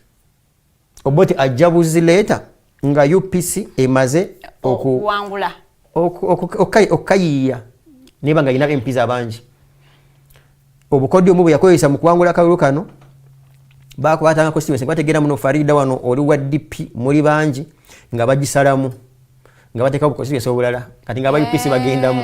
That's what it's called bagita gerrymandering. So nagamba ate awali aba DP abangi nga ku constituency gobera gunene nga binamu pyogo nti bana bakawempe no Buganda had so big constituencies nga gunene buguzibu nga guchadondo nga kusero kuvanga wano kukwata paka nga wakiso entebe bijinga bana mpyogo kati bwayambuka mulango nga almost bisabu county eri constituency nafuna MPs banji najja mu parliament najja mu government kati badde mbagamba ku generally speaking and specifically speaking. So honorable Kyagulanyi simanyanga eri asiru kwago simanyanga po they are generally speaking together kuja ko Museveni they are not specifically speaking. So for him because he was not generally speaking yagamba bwe mukabba era yo bakabba honorable Kyagulanyi bwagamba tugenda mu protest vote isn't that specifically no, speaking? No, he's generally speaking because when you are specifically speaking ogamba tugenda mu protest vote bwe mukabba tetugenda bakkiriza ku tagenda kulayira kyanjawulo but all our colleagues are generally speaking. They are not specifically speaking. So what does that speak to? Kati what it speaks kyekino generally speaking etegeeza tugenda ku participating ngera we bakola 2016 of course under Dr. Besigye 2011 because we had thought our colleagues abatusanga back in the day fabalinga mu FDC nga we were generally speaking ntuboli abo batuyigirako katubagamba tubeere specifically speaking tulemena keta bamuwachiri tukalemesa okubeerayo bagamba mmwe lwaki mwabwetaba mwefi tubagambye nanti tulina kye twajjamu twakigezaako tekyayirudinga results. Very good. So tebalina kyebagadde tuyigirako ffe because Dr. Besigye nga bwe yabagambanga n'abalala nti ekitwala ku ssomero okuyiga mu experiences z'abantu abalala naye bwe tubagamba ffenna nti bano abantu they are generally speaking ate batuvuma kati mu kutuvuma kuno ne basuula omulamwa kati awo nze nva ne mbayita bandya nabo so as long as ntaddewo embeera nensobozesa okufuuka meeya nensobozesa okufuuka LC3 chairperson nensobozesa okufuuka councillor oba MP then Museveni can continue forever. Amina. That's the generally speaking yaje tulimu. Yes. But also ne political parties for instance and this is a personal opinion and my analysis, it is likely, like I have gathered elsewhere, nti obutawandiisa PFF ne bagiremesa kibadde kigenda kurendalinga abantu bangi nnyo ab'amaanyi okubeera aido and government webanga edi strategic enough teyagala an idle politician. They are capable of doing anything dubious. Okufuna Elias Lukagu nga kenda kumacha ne yetunuulira n'atole swala nasirodi meya nada press conference ne yesomaka okubiba mwandiseeko kati n'omugatako semujjo naye ngali aido n'omugatako ekifeefe n'omugatako ngamba okay ate wa political party whatever wa political party Lukagu nafuka meya semujjo nafuka MOP Ingrid Nabala. It means you are reducing the burden. No isolating a Dr. Kizabesi. Very good. You are reducing the burden. So jakubeera ne isolated person ngali omu nga yabawedde boozi ligamba akalu tekaina makulu nenga gomazo okanya kolako byokanya kuddeko nofuka road mayor wanofuka MP ba councillor. Eroka kananga PFF is born and you saw the jubilation. Yes. I don't want to speak for Dr. BCG. I doubt whether that is what he expected of. That's the success we all want. Apparently, the success we want is not simply having a political party gazetted. It's now working together as a team. Everyone, ari mu opposition, okubenga shwa kino musajja mukulu akola avako. For instance, kanjeko nakano kankajewo nkasaba Kyagulanyi ne banne.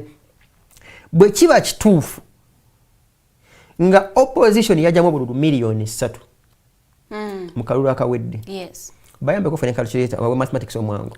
Bwe kiba kituufu nga opposition okay abantu abalonda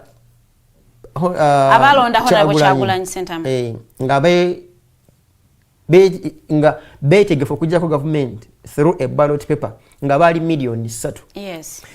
Watyanga twasaba obanga tubeerizamu nga tusaba nti buli muntu omu ku million 3 atu convincing y'omuntu omu buli mwaka ekitegeeza Faridah obanga katugeze hanego simanyi ko titiz bwe subira walonda n'okulonda katugeze nti mukose yalonda Bob Wine n'akalulu kamu nalonda wali eri n'akulala tesobola tugamba nti walonda naye ku bantu katugeze nti mukose yalonda akalulu ng'alonda Kyagulanyi for instance muntu omu singa lwe kwagwa twategeeramu batubye nebya kooti ngera bwe twabisanyemu tubivaamu tugamba tuddeyo mu mobilization organization tugambe bantu baffe million za fesatu buli muntu ku million 3 convincing y'omuntu omu mu mwaka.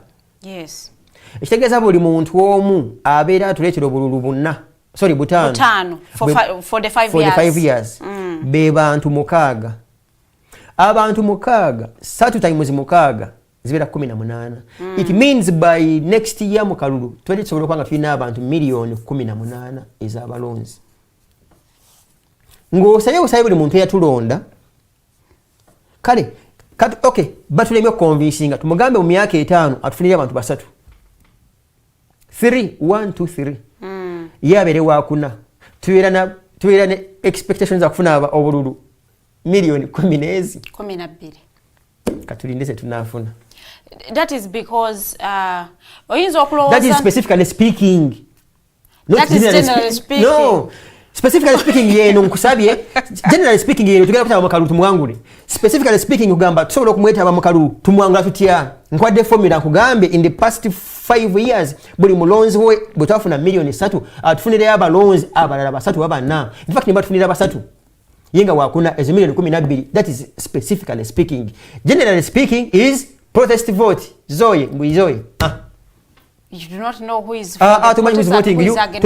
Tomaina chobagaza. That is why generally speaking yalinti. Generally speaking bikwasani Kyagulanyi. Nibabimukwasa nibimusobera. So as you are specifically speaking, are you trying to say nti opposition tegenda kuboneka opposition yonna nga bweri yonna and I'm not saudemu yonna tandikira ku NUP FDC DP Jema PFF atabo boban UPC na yeyo jeni pose okay PPP abo nabona they are generally speaking, none of them is specifically speaking. Era mu lwokwanti they are generally speaking ne Museveni amanyi omululu gwabonna sijja kwewunyanga ne PFF efunye abakanga 15. You will be shocked because bweba nabo then chances are they can become complacent and contented. Nti nupu wefuna be nabefunye ne DP awo nga tudda mu parliament kulekana kokko and nga tuva ku mulamwa ogwafenna nga banna Uganda. So no singa bakitutegeeza ne babeera specifically speaking ne bagamba musajja yatulemye funa kokko ofunziza nawe fena tuliye maybe fena twandie simba kana nizeyo akane simba kuba LC1 Otindo wewe wamwe gogamba chitakola angambye ero si wanu nanti wa MP nyizo batasobola katugeze nanti kati bitwanga tugenda kolaganira wamu ne government nga tulinga abatukirize ngombo ya gondera government eriko ekusanga jo yagale kusanga ngo chali mulamu bye bino baliko nanti kujigondera kweta mu kadulu ketegese kegendo okubanga yuza tisozi manyi generally speaking. So as we generally speak, mwenga ba activists luli twabalabanga ku ground kakati ensangi zino tubalaba ku Twitter kola Twitter space noberako n'abantu 1k following n'okuba ekintu kyo tugenda mu protest vote ebyo ensonga tetuzikiririzaamu era nekiggwa. Do you think activism shift mu activism naye inengeje yakosaamu opposition relevance? Ngenda bwengambye kati leero genda tuyamba abantu n'omwoyo ogutegeera bye tubasomesa era tugenda tambula ku generally speaking and specifically speaking. That generally speaking yabi X spaces nazo zina ka contribution sigambe contribution naye ate kaleeta nnyo ya generally speaking nti omusajja agenda kudda ku X musajja mukulu akugambe edi mutwe mulina mu basement yange nange nteekeyo generally speaking bagambe tugatekayo X space ninga atugambye omusajja mukulu aliwa because you can still kumanyi for instance Kyagulanyi gayina ne bwe yandigambye even if he had just attempted agamba batugambye tusaba bana Uganda buli mu wali because ina abana ina gadi ina batamukirizamu bangi twambuka mbuya kwanga tulowooza nanti basement wali twambuka mbuya for instance. That is specifically speaking. Generally speaking kwe kuno fenna okudda ku X netukube meza buli omu nadde waka era kitukoseza by the way nze and personal opinion ebimu kubituzize mabega nga abantu abalafubanira eggwanga lino okukyuka diini ne teknologiya especially social media era bye bino wammanga ensonga zezino wammanga bwe wataaliwo diini ya muzinzi nnyo mu 7 ne mu 8 nga abantu balina timetable y'okusaba osaba ku Friday ku Saturday ne ku Sunday nga kimanyiddwa abantu babeeranga n'obudde bungi obukola n'okulowooza ku bikwata ku nsi yaabwe. Eddiini bwe yeeyongedde nga buli kizimbe buli family erinamu ekkanisa okutandikira mu State House erina pastor kati nawulidde mbu nesibonerwawo ogwo naye pastor mulamba bujo simanyi nga balina omukisa Katonda ye era Katonda okwolesa ayolesa first family ayinamu pastor mukodomi ne pastor daughter ne pastor mother first lady bona betwala mu pastor era babadde kololo nga basaba nalabye nga bakootinga ku lwabwo ogwo mbu pastor Audrey lwabwo ga like wow Katonda bamwesoka ne Stein bamwesoka kubanga ebikolwa byabwe bya Stein ate ne Katonda ne bamwesonga balina ba pastor kimanyi otidde kyagala kwogera no it's an analogy kakimaleyo kati eddiini wezitukole okutukosa mu activism n'okukyusa government nti bw'obeera mu kkanisa pastor wakugamba eriya Tumuhimbise eriko ebikoli mu nga bufukunya jajjawo kyekizibu takugamba mbu gavumenti nti Sitaani tusambula nayo yebba omusolo era Sitaani nti yeetukuba yakugamba ebizibu byo n'obwavu bwo bwakusabira awo eddiini ebange emaze okucompromisinga ebitundu bingi eby'abantu obuteerowooleza you get ne kiba nga kiringa kagenderere so dictatorship always diini era bwetwogera zino essaawa waliwo kati batandise morning prayer bazita morning glory lunch time hour basemanga lunch hour breakfast hour whatever I think even midnight hour overnight so ne kibanga ebimu ku bizibu ensi eno byeyina ebimu diini etawadde bantu budde kwerowooleza njera okumanya for some reason olumu si yonna by the si bonna for some reason abamu ba pastor ne ba reverend n'abalala okumanya babi nnyo n'obuvunaanyizibwa obubabanja as a form of the basic accountability and holding them accountable bajejjako bwakusabira essaala akugamba ekizibu tewakkiriza kati simanyi butya bwe nnyinza kukkiriza essaala eno ekole because tewali yardstick era bwe mubuuza y'omu yajja n'akugamba sente eziweeyo oli omukama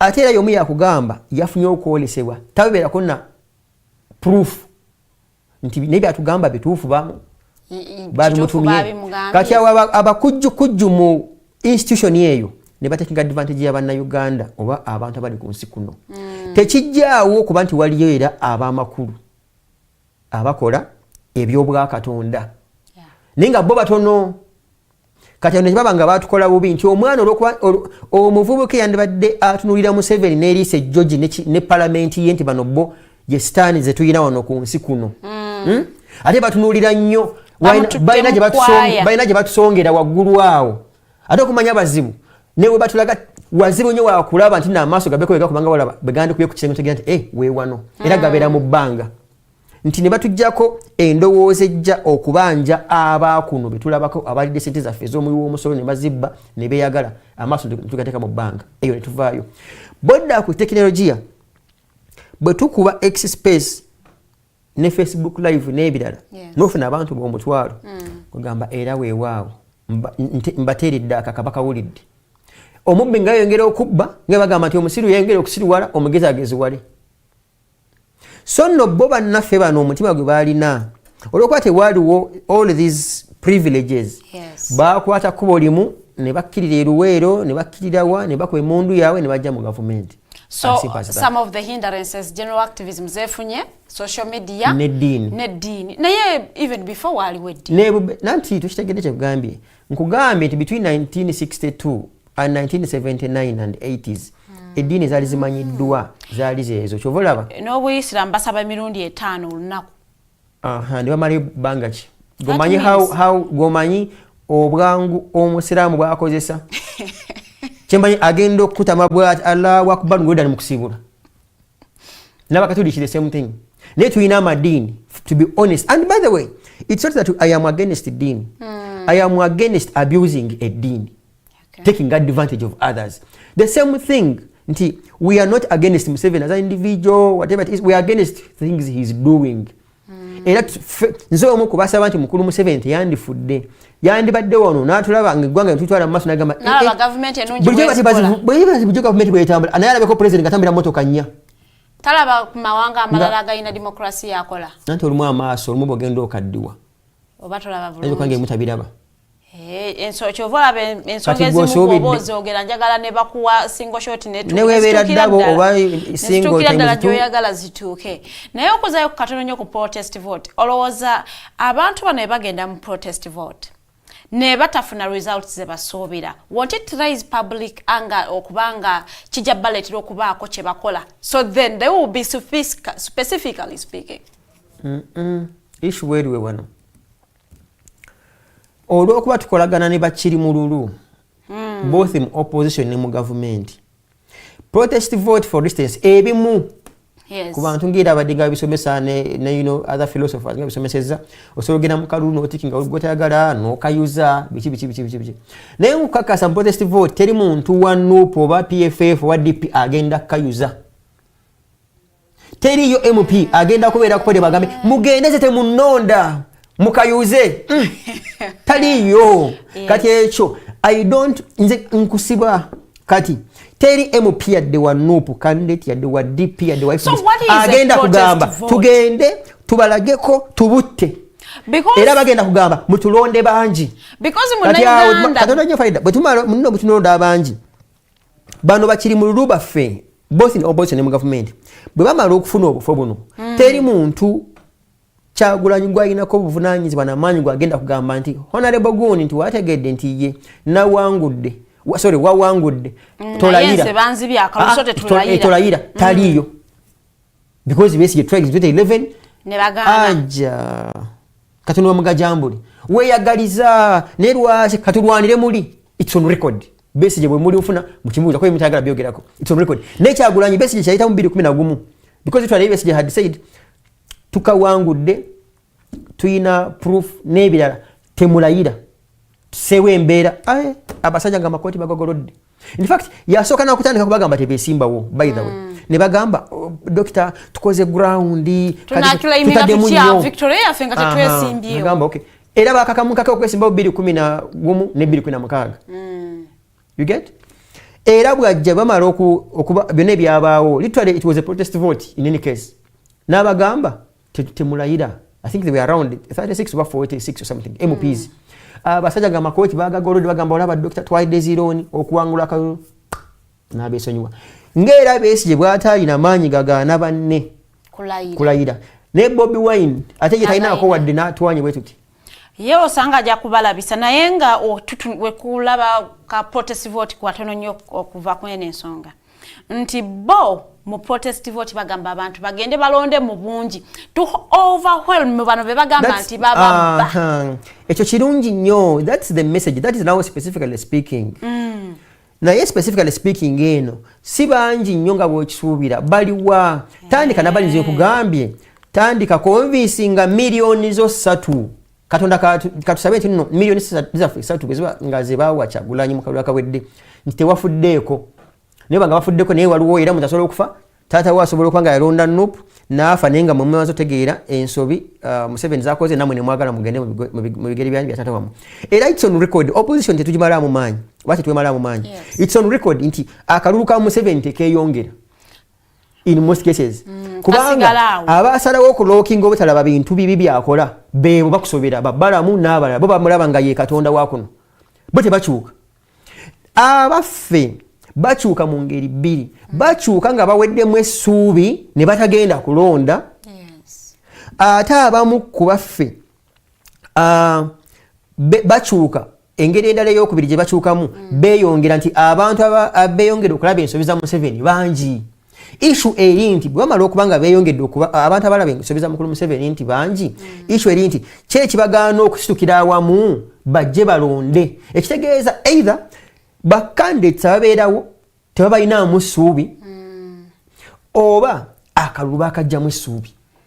It's the simple logic.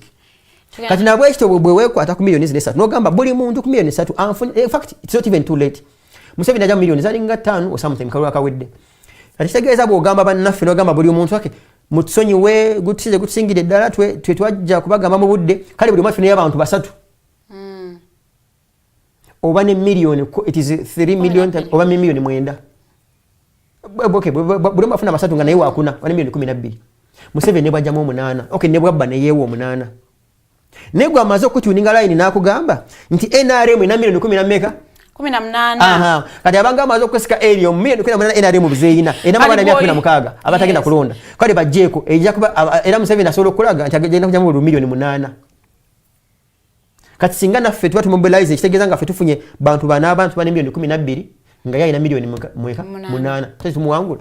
That is specifically speaking. So specifically speaking opposition ina akalulu ejina n'abantu it's not lwakuba tebalaze butya. In fact they have not done what it takes. Waliwo n'omuntu some analogy endala I think simanyi yajogeddawo nga naye esobola okubeera entuufu nti naawe bululu million 3 katugeze Besigye ziyajja mu 2016 olumu buyinza okuba oba nga sina bululu bwo nga ggwe naye just lw'abantu beetamiddwa gavumenti eriko. Nti buli muntu yalonda nti obulu million 3 zino nti bwali bwa Bobi Wine nti yali akkiriza nnyo Bobi Wine naye ye yaliwo nga guba okay tusoke tujjeko yesuubi ye yaliwo kale mukitegeera musobola okugamba bana abantu singa tukatazira million 3 zino no n'endala eza Besigye n'endala ne tubagamba tetukeetabaamu tukalemese kubeerayo ansa yaabwe eriki because bina tubikoze. And I have written mukataba n'engamba wabeerawo time you are doing everything and there is time of not doing and sometimes not doing may bring results. Okay. Tugenda kubanga ensonga ya political parties tusooka tugivaako tutambule nga tukyali ku nsonga ya social media okuddako ku tweets ezikolebwa omukulu wa CDF versus his appointing authority kuba nti ye tatawe nti bino byonna bigenda mu maaso naye nga ye eyamuwa obuyinza has not called him to order kugamba nti ekifo ky'okwata kinene and the tweets you are making might cause public anger nekivaamu ekintu ekirala kyonna.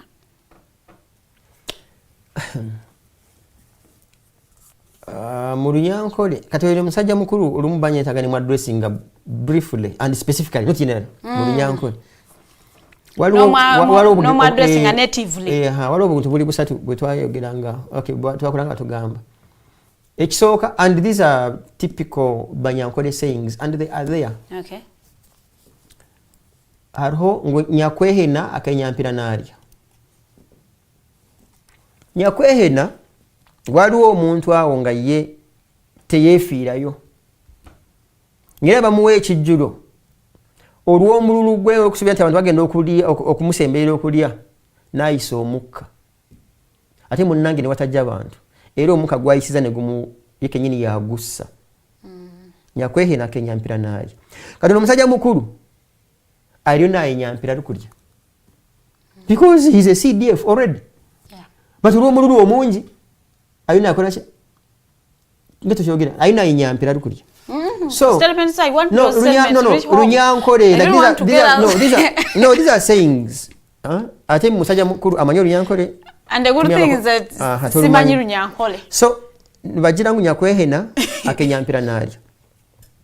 Naye ate era mu bone bagamba n'okugamba omunya guno ogulaba omunya gutera nnyo okubeera mu kisasi ky'ennyumba. A lizard.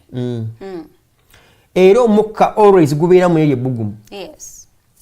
Mwana tu olunaku olumu ennyumba yakwata omuliro.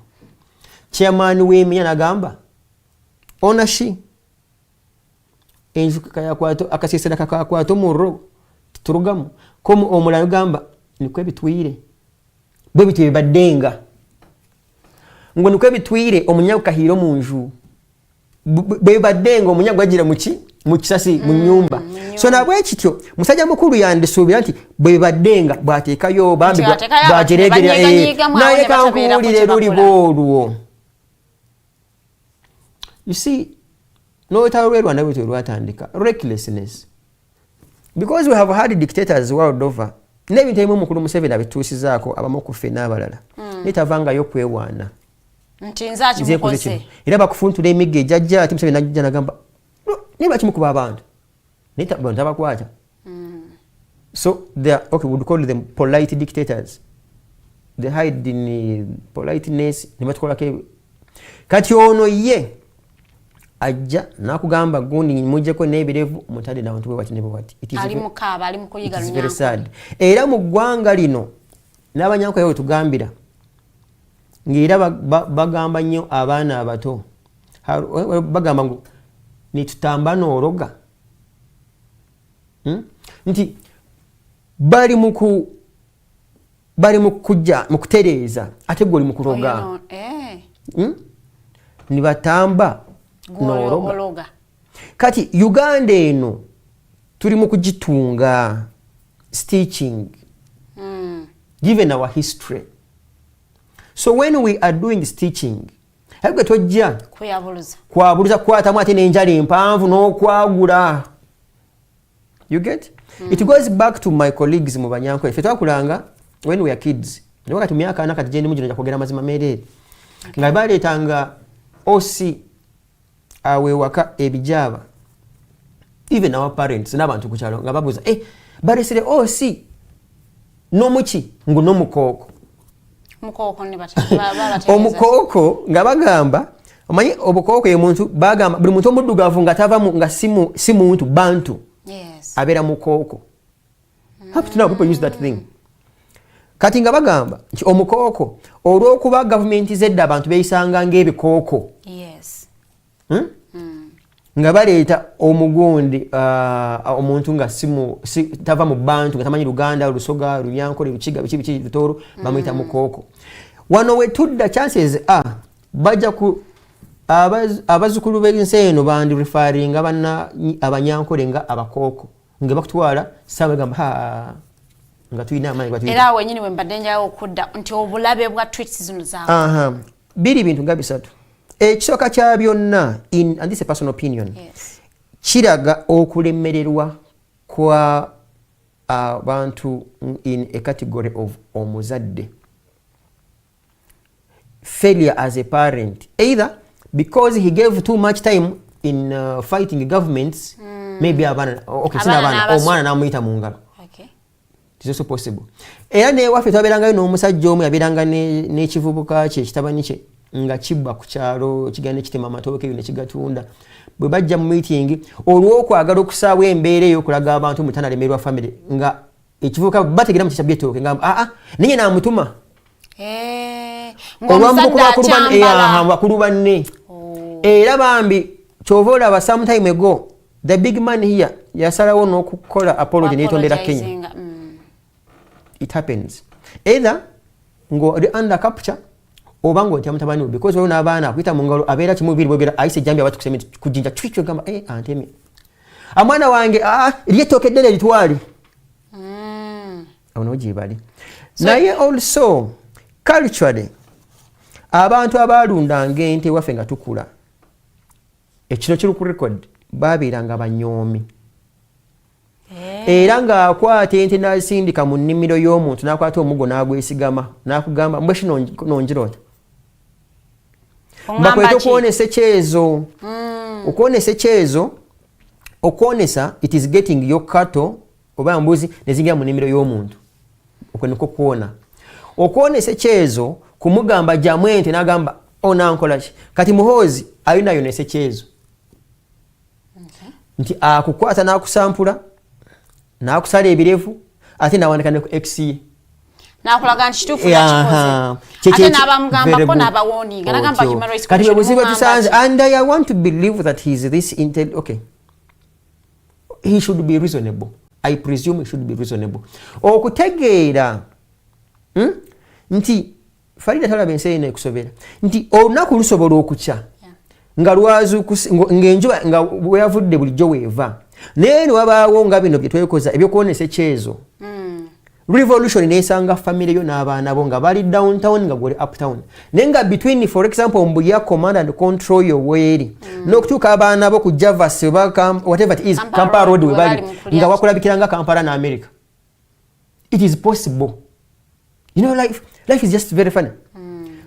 Nti kisoboka okukeera ku makya ng'olina fiti gy'okoze ng'oba olina omuntu w'omugosse naye ng'omusaayi gwe abantu ne bakoowa ng'era bin ali kyakola Tunisia yali akoze buli kikolobero eyambadde nga kanso yeeyo nekwata oyo omwana omutembeyi nemujja kujja kiti kibbo kyayo yali atembeya nadduka n'ebikyomako omuliro ogwo omusaayi ne gutuusa Tunisia nti wajja kubaako ebirevu by'omuntu by'ogenda okumaanyuula akalevu aka surprisingly revolution esanga abaana bo because totambulanga nabo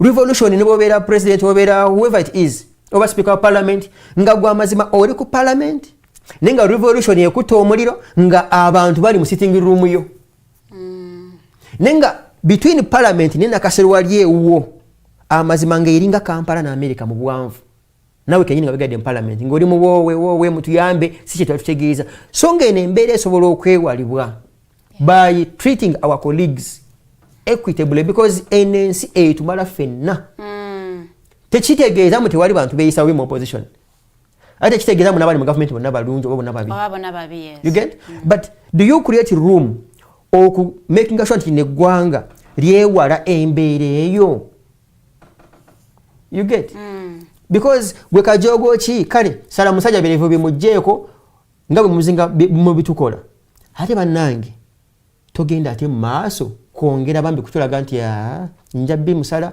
mutwitinge kimina kimugenda kunkola nikwe bitwire omunyago kahiro mu kisasi because n'ogwo omunyagwe gwabeeranga alina ebbugumu lya bulijjo guno omuka gwa bulijjo sebo nyuma yakwata omuliro gwabeeramu tegwadduka nikwe bitwire so jagamba ayi bulijjo mbasala ebirevu nembalaawa nembako emigongo nenjimenya nembitwitinga wanudde Katonda ajja kuwaayo either ajja kuwaayo nze nga nze sacrifice oba omusaayi ogumu nga gwo tegukwatibwako amazima ogukwateko gukutwale awo nyine ngenda kanga mpita ayitako mu comments zaffe mwe bali kubanga mutambudde naffe abali mu kutulabira ku Facebook na YouTube so ngenda kuba omukulu Brook Williams agamba nti I know many soldiers are being tried unfairly in General Court Martial which is true era nga bakyogeddeko ne bagamba nti naddala abo abali retired but trying unfairly era nga nabo aba opposition MPs nabo bali mukutwayinga okubanga ate babalwanirira.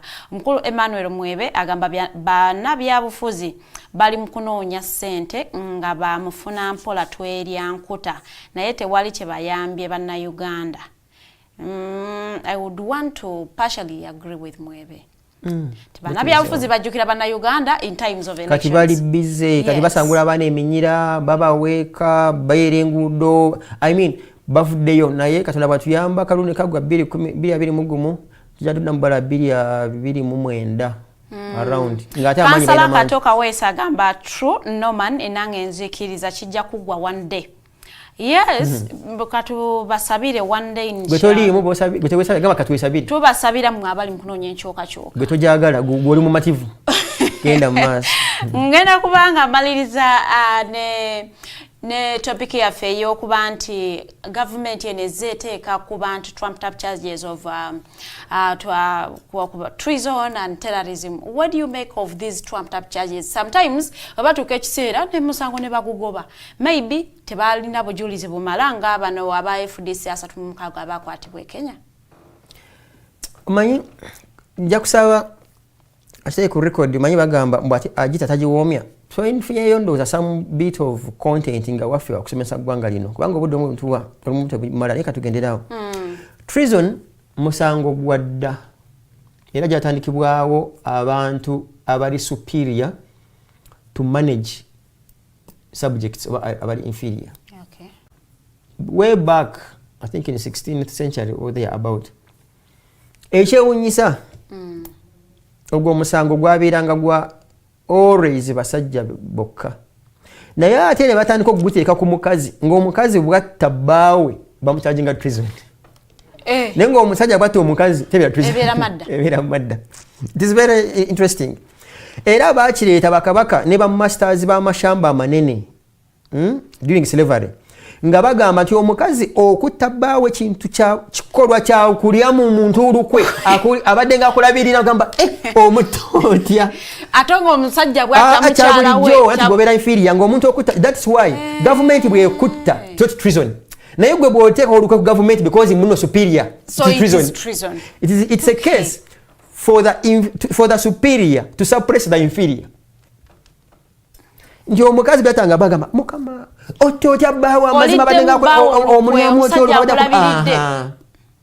kati government nezikikoppa okwekuumira mu buyinza nti okujegezaamu oba ekitiddemu olukwe naye ate yo bwekwegezaamu tekulyamu lukwe eba tekuliddemu lukwe because yekulabirira. That's why erwerukandigo tukaseese n'atemula abantu 2 n'aba nga ye tabaliddemu lukwe naye bo be bali bagezako kulyamu lukwe. So it is a case musango abakagezi munyu bakuno abali bagala okuwefuga ensi eno gwe basaawo to suppress kyobola bagukola nnyo nga towangudde naye singa okiteeka mu mutwe n'olyamu olukwe nogamba kati ngenda balyamu olukwe bantu mmwe n'obawangula bosanga mu gavumenti bojjamu immediately bebaira bakulyamu olukwe nga President Museveni ne banne bwe yagenda mu nsiko yali alidde mu gavumenti nakkiriza naye bawamba wano abali mu government ne badduka ngira batandika bakwata kulya mu nsi yabo olukwe naye nga babadde mu government. So it's a case but of course atalanti yame ntuwangala wa nsomesa abantu bana abantu bitegeera. So musango gwe purely political case naye bojja mu Uganda wano ku bantu bonna bali bagitaddeko emisango egyo bangi. Tinyefuuza, Tumukunde, Besigye, Kazini, Moses Ali, Kayira, to mention but a few. Tewaliwo on record mu Uganda bukyanga Museveni ajja muntu bwe bali ba convictinze musango akulya mu nsirukwe. It's on record. Ekyoka kya byonna muzibu gwa provinga nchitufu yabadde ayagala kulya mu ingredients za treason nzibu nnyo. Treason it's a misprison of treason kwe kutegeera mbali bagala kujja government n'osirika egyo emisango gyonna. That is why olw'okuba musango gwa ntiisa nnyo n'ekimonerezo kya kuttibwa bagukozesaako psychologically to break you. Era mu gwo teguteera kujja gwokka because mu kujjako gavumenti temuyinza mutabeeramu butemu. Yes. Kyobola ba treason and murder bitera otambula byonna. Nti bwe wabadde egindi olina abantu bewatta mu kugezaako okujja mu nsi yo olukwe. Tegugibwako era giteera okubeera mu hierarchy bweti kutta nakubeera na mundu. Kyobola bane Besigye mu kusookawo nga bakyabugutana bamuteeko kapista akamangu ago. Yes, n'amasasi awo. Because mutakubuuza mujja kuyimira nga government eneeveeko nevaako you must for some reason you may have a gun and the rest. Kati balaba ng'ogwo omusango tegukola era mu nsi yonna I think he was William something omu ku bantu in fact ye muntu yasembayo okuttibwa ku treason case okusingibwa convict mu Bungereza on record Bungereza omuntu waye yasembayo to be convicted mukulya mu nsi yo it was 1946 okuva olwo yo nga Bungereza tefunangayo muntu n'omu because it is hard to prove.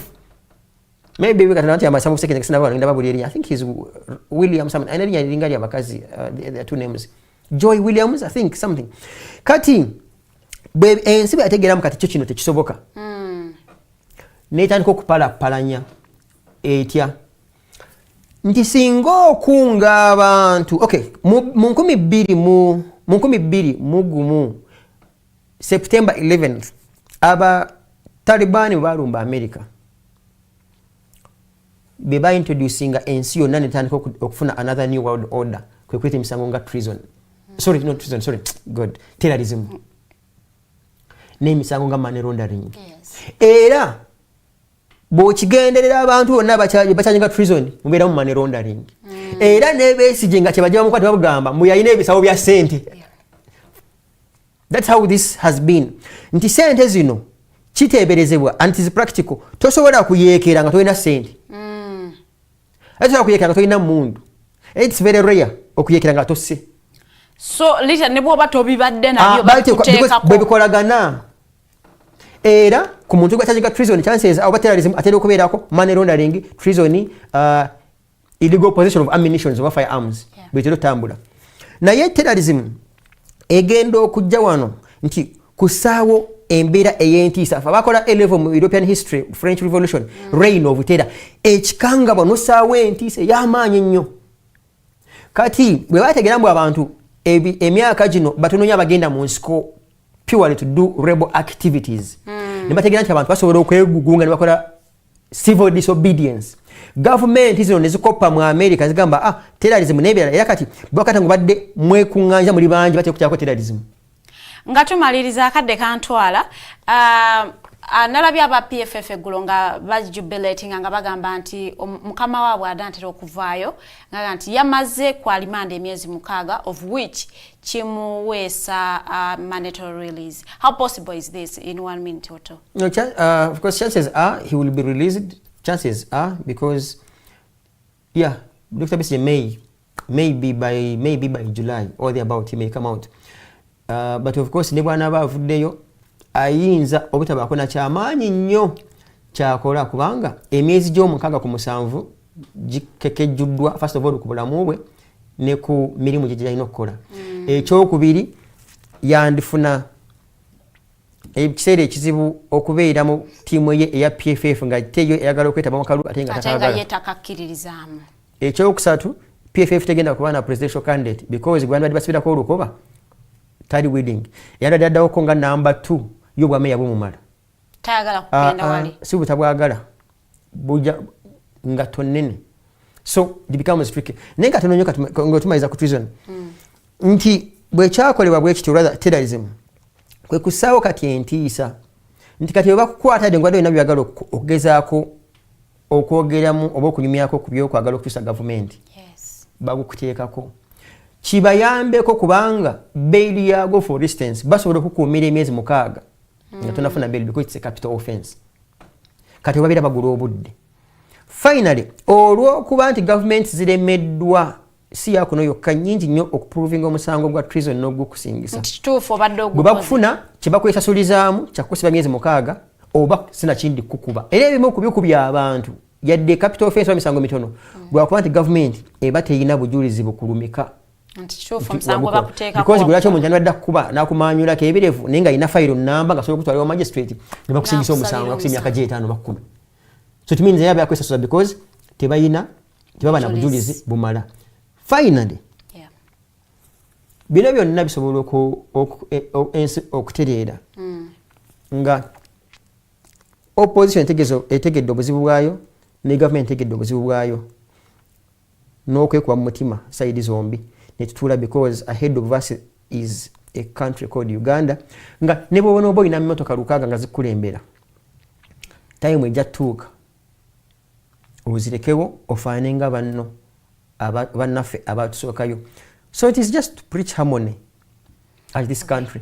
Naye bakataligirya era finally nga bwebiika amasumba, CDF ne banne balina okukola ennyo okutereeza eggwanga lino, especially n'amagye gaabwe, nti bwe batakikola sijja nze kwewunya olunaku olumu nti wasobola okubeerawo okulwanagana wakati wa SFC ne kye tuyita regular force.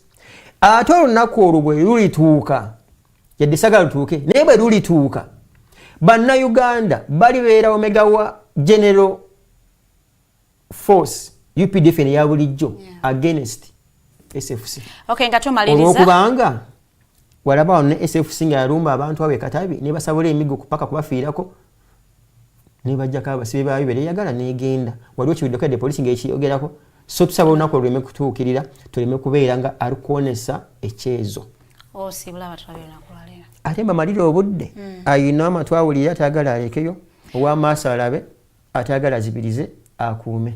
Amina, mubadde balabi balungi abatambudde naffe okuva aliwo ettandikidde ku ssaawa 2 ate paka neetonzikidde show yaffe ku ssaawa 4. Njawe okubaagaliza olunaku olungi muggyemu ebiyinza okubakolera, ebitakukolera ate obiteeke mu kasero. Mbeere bulungi, mweraba.